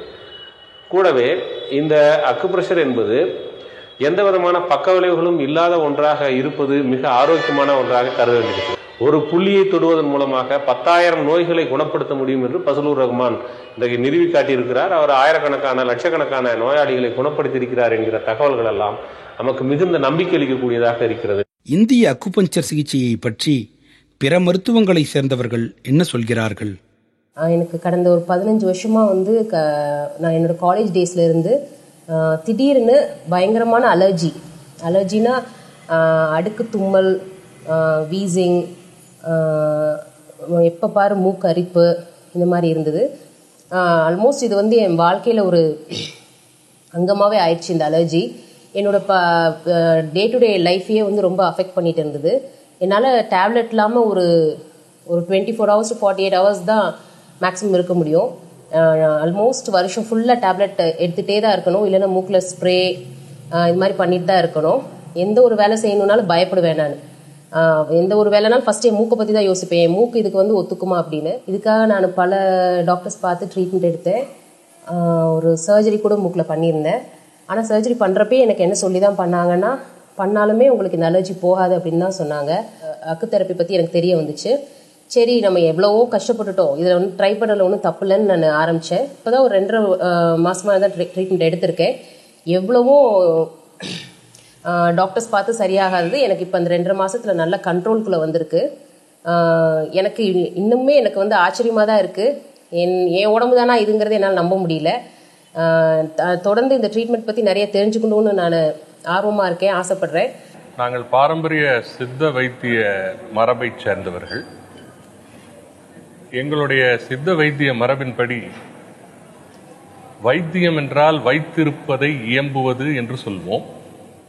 அந்த வகையில் நம்முடைய அக்குபஞ்சர் மருத்துவ முறை மருந்தில்லா மருத்துவம் என்ற முறையை நமக்கு சொல்லுகிறது. நான் சித்த வைத்திய நூல்களை மட்டும்தான் படித்துக் கொண்டு வந்திருந்தேன். அப்பொழுது உமர் அவர்கள் எழுதிய உடலின் மொழி என்ற நூலை படிக்கக்கூடிய ஒரு வாய்ப்பு பெற்றேன். அந்த நூலிலே மிகச்சிறந்த முறையில் மருந்தில்லா மருத்துவம் என்ற நிலைப்பாட்டினை நமக்கு அவர் தெரிவித்திருந்த அந்த விதம் இந்திய அக்குபஞ்சரின் மேன்மையை நமக்கு எடுத்துரைத்தது. எல்லோரும் பயனுற அந்த நூலை மட்டுமல்ல, அந்த அக்குபஞ்சர் முறைமையையும் நாம் பயன்படுத்தினால் நம் உடல், நம் மனம், நம் அறிவு எல்லாம் செம்மையாக இருக்கும் என்பது தெளிவாகிறது. எனக்கு கடந்த ஒரு 3 வருஷமாக சுகர் அப்படின்னு சொல்லிட்டு ஒரு டயபெட்டிஸ் இன்ஸ்டியூட்டில் வந்து டயக்னோஸ் பண்ணாங்க. அதுக்காக வந்து பார்த்திங்கன்னா ஒவ்வொரு வேலையும் ஒரு 3 தடவை மாத்திரை, ஈவினிங் ஒரு 3 மாத்திரை அப்படின்னு சாப்பிட்டு இருந்தேன். பட் என்னோட மாமா ஒருத்தர் மூலிமா இந்த அக்குபஞ்சரில் இதை கண்டிப்பாக சரி பண்ண முடியும் அப்படின்னு சொல்லி நம்பிக்கையாக சொன்னதுனால மாத்திரை சாப்பிட்றதெல்லாம் டோட்டலாக நிறுத்திட்டேன். அதுக்கப்புறம் பார்த்தீங்கன்னா ஒரு கடந்த 6 மாதமாக மாத்திரை சாப்பிடாமல் இருக்கிறனால எனக்கு ஒரு சிம்டம்ஸும் கிடையாது. கால அரிப்புலாம் ஃபஸ்ட்டு அதிகமாக இருந்துச்சு. இப்போ பார்த்தீங்கன்னா எனக்கு ஒரு கால அரிப்பு எதுவுமே கிடையாது. அந்த மாத்திரை போடுறதுனால ரொம்ப சோர்வாக ஃபீல் பண்ணேன், ரொம்ப லேசியாக இருந்த மாதிரி இருந்துச்சு. பட் இப்போ அதெல்லாம் எதுவுமே இல்லாமல் ரொம்ப ஹெல்த்தியாக இருக்கேன் நான். மருத்துவம் மட்டுமின்றி மரபு ரீதியான எல்லா முறைகளுக்கும் அவற்றை முறையாய் இயங்கச் செய்யும் அச்சாணியாயிருப்பவை அவற்றின் தத்துவங்கள். இந்த தத்துவங்களிலிருந்து எப்பொழுது அது முரண்பட துவங்குகின்றனவோ அப்பொழுது அவை தம்முடைய உண்மைத்தன்மையை இழந்து விடுகின்றன. அதுபோன்ற ஒரு இக்கட்டான நிலையை ஏற்கனவே சந்தித்து மறு உரு பெற்றிருக்கிறது அக்குபஞ்சர். இயற்கையின் ஒப்பற்ற கொடையாக அது நமக்கு வழங்கிய இத்தத்துவங்களை இனி சிறிதும் சிதைக்காமல் அடுத்தடுத்த தலைமுறைகளுக்கு எப்படி பத்திரமாய் கொண்டு செல்வது? ஸ்கூல் லெவலில் கொண்டு போய் சேர்த்தி இந்த வாழ்வியல் கல்வியை கல்விக்கூடங்களிலிருந்து அப்படியே கொண்டு போய் சேர்த்தணும் இந்த தத்துவத்தை. அப்போது அந்த பிஞ்சு குழந்தைகள் இந்த தத்துவத்தை உள்வாங்கிட்டாங்கன்னா அடுத்த தலைமுறையில் எத்தனை தலைமுறைக்கும் இது நிலைக்கும். இந்த தத்துவங்களை அடுத்த தலைமுறைக்கு கொண்டுகிட்டு போகிறதுக்கு வெறுமனே பயிற்றுவிக்கும் முறை பத்தாது. இந்த தத்துவத்தின்படி வாழும் நபர்கள் இங்கே இருக்கணும். அந்த நபர்கள் ஒன்றோ ரெண்டாவோ இல்லாமல் ஒரு கூட்டம், அது பெரும் கூட்டமாக தத்துவத்தின்படி வாழ்கிறவங்களை அடுத்த சந்ததியினருக்கு கண்ணில் பார்க்கும்போது, அவங்க வாழ்க்கையை பார்க்கும்போது, ஓ இப்படியும் வாழ முடியும், இவ்வளோ ஆரோக்கியமாக இருக்க முடியும், இவ்வளோ சந்தோஷம் இருக்குது அந்த வாழ்க்கையில், இவ்வளோ நிம்மதி இருக்குமா, இவ்வளோ உடல் ஆரோக்கியத்தோடு வாழ முடியுமா, இப்படியும் மனிதர்கள் இருக்கிறாங்களா அந்த காலத்தில் அப்படிங்கிற அளவுக்கு இந்த தலைமுறை வாழ்ந்து காட்டுனுச்சுனாக்க பின்வரும் தலைமுறையில் அத்தனை பேரும் இதை கடைப்பிடிச்சி இதன் வழியாக நம்ம முன்னாடி பார்த்துருக்கிறோம் பெரிய பெரிய மனிதர்கள், ரொம்ப ஆரோக்கியமான மனிதர்கள். அப்படி நம்ம விட இன்னும் ஆரோக்கியமான சந்ததி வர்றதுக்கு நம்ம வாழ்க்கையை வாழ்ந்து காட்டினாதான் பின்னால் வர சந்ததிக்கு அது நம்பிக்கை கொடுக்கும். அடுத்த தலைமுறைக்கு கொண்டு போய் சேர்க்கிற வேலைங்கிறது இந்த அக்குபஞ்சரை தத்துவங்கள் அடிப்படையில் முறையாக பயிற்சி பெற்று புரிஞ்சுக்கிட்ட ஒவ்வொரு அக்கு ஹீலருக்கும் உள்ள கடமை. தான் புரிஞ்சுக்கிட்ட அக்குபஞ்சரை அதில் எந்த ஒரு குழப்பமும் இல்லாமல் ஒரு பிழைப்புக்கான தொழிலாக மாற்றிடாம அதை எப்படி படித்தோமோ அதே வடிவத்தில் சிகிச்சை கொடுக்கும்போது எண்ணற்ற நோயாளிகள் பலனடைவாங்க. பலனடைகிற நோயாளிகள்லேருந்து மறுபடியும் மருத்துவர்கள் உருவாவாங்க. இந்த வாழ்க்கை முறையை அடுத்த தலைமுறைக்கு எடுத்துச் செல்லும் கடமை மரபு வழி அக்குபஞ்சர் சிகிச்சையாளர்கள் மட்டுமின்றி இயற்கையை நேசிக்கும் ஒவ்வொரு மனிதனின் தோள்களிலும் சுகமாய் கணக்கிறது. வாழ்வின் ஆதாரமாக இருக்கும் இயற்கையை சார்ந்த தேடல்களையும் யோசனைகளையும் மறந்தே போய்விட்டவர்கள் ஒருபுறம் இருந்தாலும் இயற்கையின் வேர்களை இறுகப் பற்றிக் கொண்டு இயற்கையின் தேடலை சார்ந்த இளைஞர்களும் இருக்கிறார்கள். நாங்கள் பாஸ்ட் 3.5 இயர்ஸாக அக்குப்ரெஷரை இதை ஃபாலோ பண்ணிட்டு வந்துட்டுருக்கோம். அதுக்கு முன்னாடி நாங்கள் மெடிசன்ஸை ரொம்ப நம்புவோம். அதுவும் அப்பா எப்படின்னா ஃபீவர் ஏதாவது வந்துச்சுன்னா டைம் டு டைம் டேப்லெட்ஸ் எடுத்துக்கணும் பாரு, அப்புறம் டெய்லி 3 times கண்டிப்பாக சாப்பிடணும், பசி இருக்கோ இல்லையோ தாகம் இருக்கோ இல்லையோ 6 லிட்டர் தண்ணி குடிக்கணும் அப்படின்லாம் டார்ச்சர் பண்ணிட்டு இருப்பாங்க. ஆனால் இப்போ அந்த மாதிரி எதுவும் இல்லை. ஏன்னா பை நேச்சர் என்னென்ன நடக்குமோ அது நடக்கட்டும், தர்ஸ்ட் இருந்தால் தான் தண்ணி குடிக்கணும், அதே மாதிரி பசிச்சாதான் சாப்பிடணும், அந்த இதை ஷெட்யூலை நாங்கள் ஃபாலோ பண்ண ஆரம்பிச்சிட்டோம். இதனால என்ன ஆகுது அப்படின்னா மைண்ட் கொஞ்சம் ரிலாக்ஸ்டாக இருக்குது. நம்மளுக்கு எப்போ உடம்பு என்ன சொல்லுதோ அதை நாங்கள் ஃபாலோ பண்ண ஆரம்பிச்சிட்டோம். ஸோ மற்றவங்க சொல்கிறதுக்காக சாப்பிட்றதோ மற்றவங்க சொல்கிறதுக்காக குடிக்கிறதோ அது நம்ம உடம்புக்கு ஒருபோதும் ஒத்துக்க போகிறதில்ல அப்படிங்கிறது இப்போ தான் எங்களுக்கு புரிய ஆரம்பிச்சிருக்கு. அதை விட சந்தோஷமான விஷயம் என்னன்னா நாங்கள் சின்ன வயசுலேயே இது எங்களுக்கு புரிஞ்சிருச்சு. அக்குபஞ்சரில் என்னுடைய வாழ்க்கையை இணைச்சதுக்கு அப்புறம் என்னுடைய மன லெவலையும் சரி உடல் லெவலையும் சரி நிறைய மாற்றங்களை கொண்டு வந்துருச்சு. முதல்ல இதை நான் ஒரு மருத்துவமாக தான் பார்த்தேன். அதுக்கப்புறம் பார்த்தீங்கன்னா இதோட புரிதல் எனக்கு ஆரம்பிச்சுது. உடல்லாம் என்ன, வாழ்க்கைலாம் என்ன, இயற்கைனா என்னங்கிற சில விஷயங்கள் எனக்கு புரிய ஆரம்பிச்சுது. ஸோ இதெல்லாம் சேர்ந்து வரப்போ பார்த்தீங்கன்னா எனக்கு உடல் லெவலையும் சரி மன லெவலையும் சரி நல்ல ஒரு மாற்றத்தை ஏற்படுச்சு. இப்போ என்னுடைய லைஃப் ஸ்டைல் ரொம்ப நல்லா இருக்குது, மன நிறைவாகவும் இருக்குது, சந்தோஷமாக வாழ்கிறேன். எப்படி வாழுங்கிறத இந்த அக்குபஞ்சர் எனக்கு கற்றுக் கொடுத்துருக்குது. இன்று நாம் மருந்துகள் தேவைப்படாத ஒரு சூழலை இந்த தலைமுறைக்கு உருவாக்கினால் அவர்கள் மருத்துவம் தேவைப்படாத ஒரு சூழலை அடுத்தடுத்த தலைமுறைகளுக்கு உருவாக்குவார்கள். உலகில் உள்ள எந்த ஒரு மருத்துவமும் மனித குலத்திற்கு தேவையற்றது என்ற தொலைநோக்கு பார்வையே நம்முடைய கனவாக இருக்கிறது. அந்த கனவு மெய்ப்படும் நாளுக்காக நாம் அனைவரும் கைகோர்த்து காத்திருப்போம்.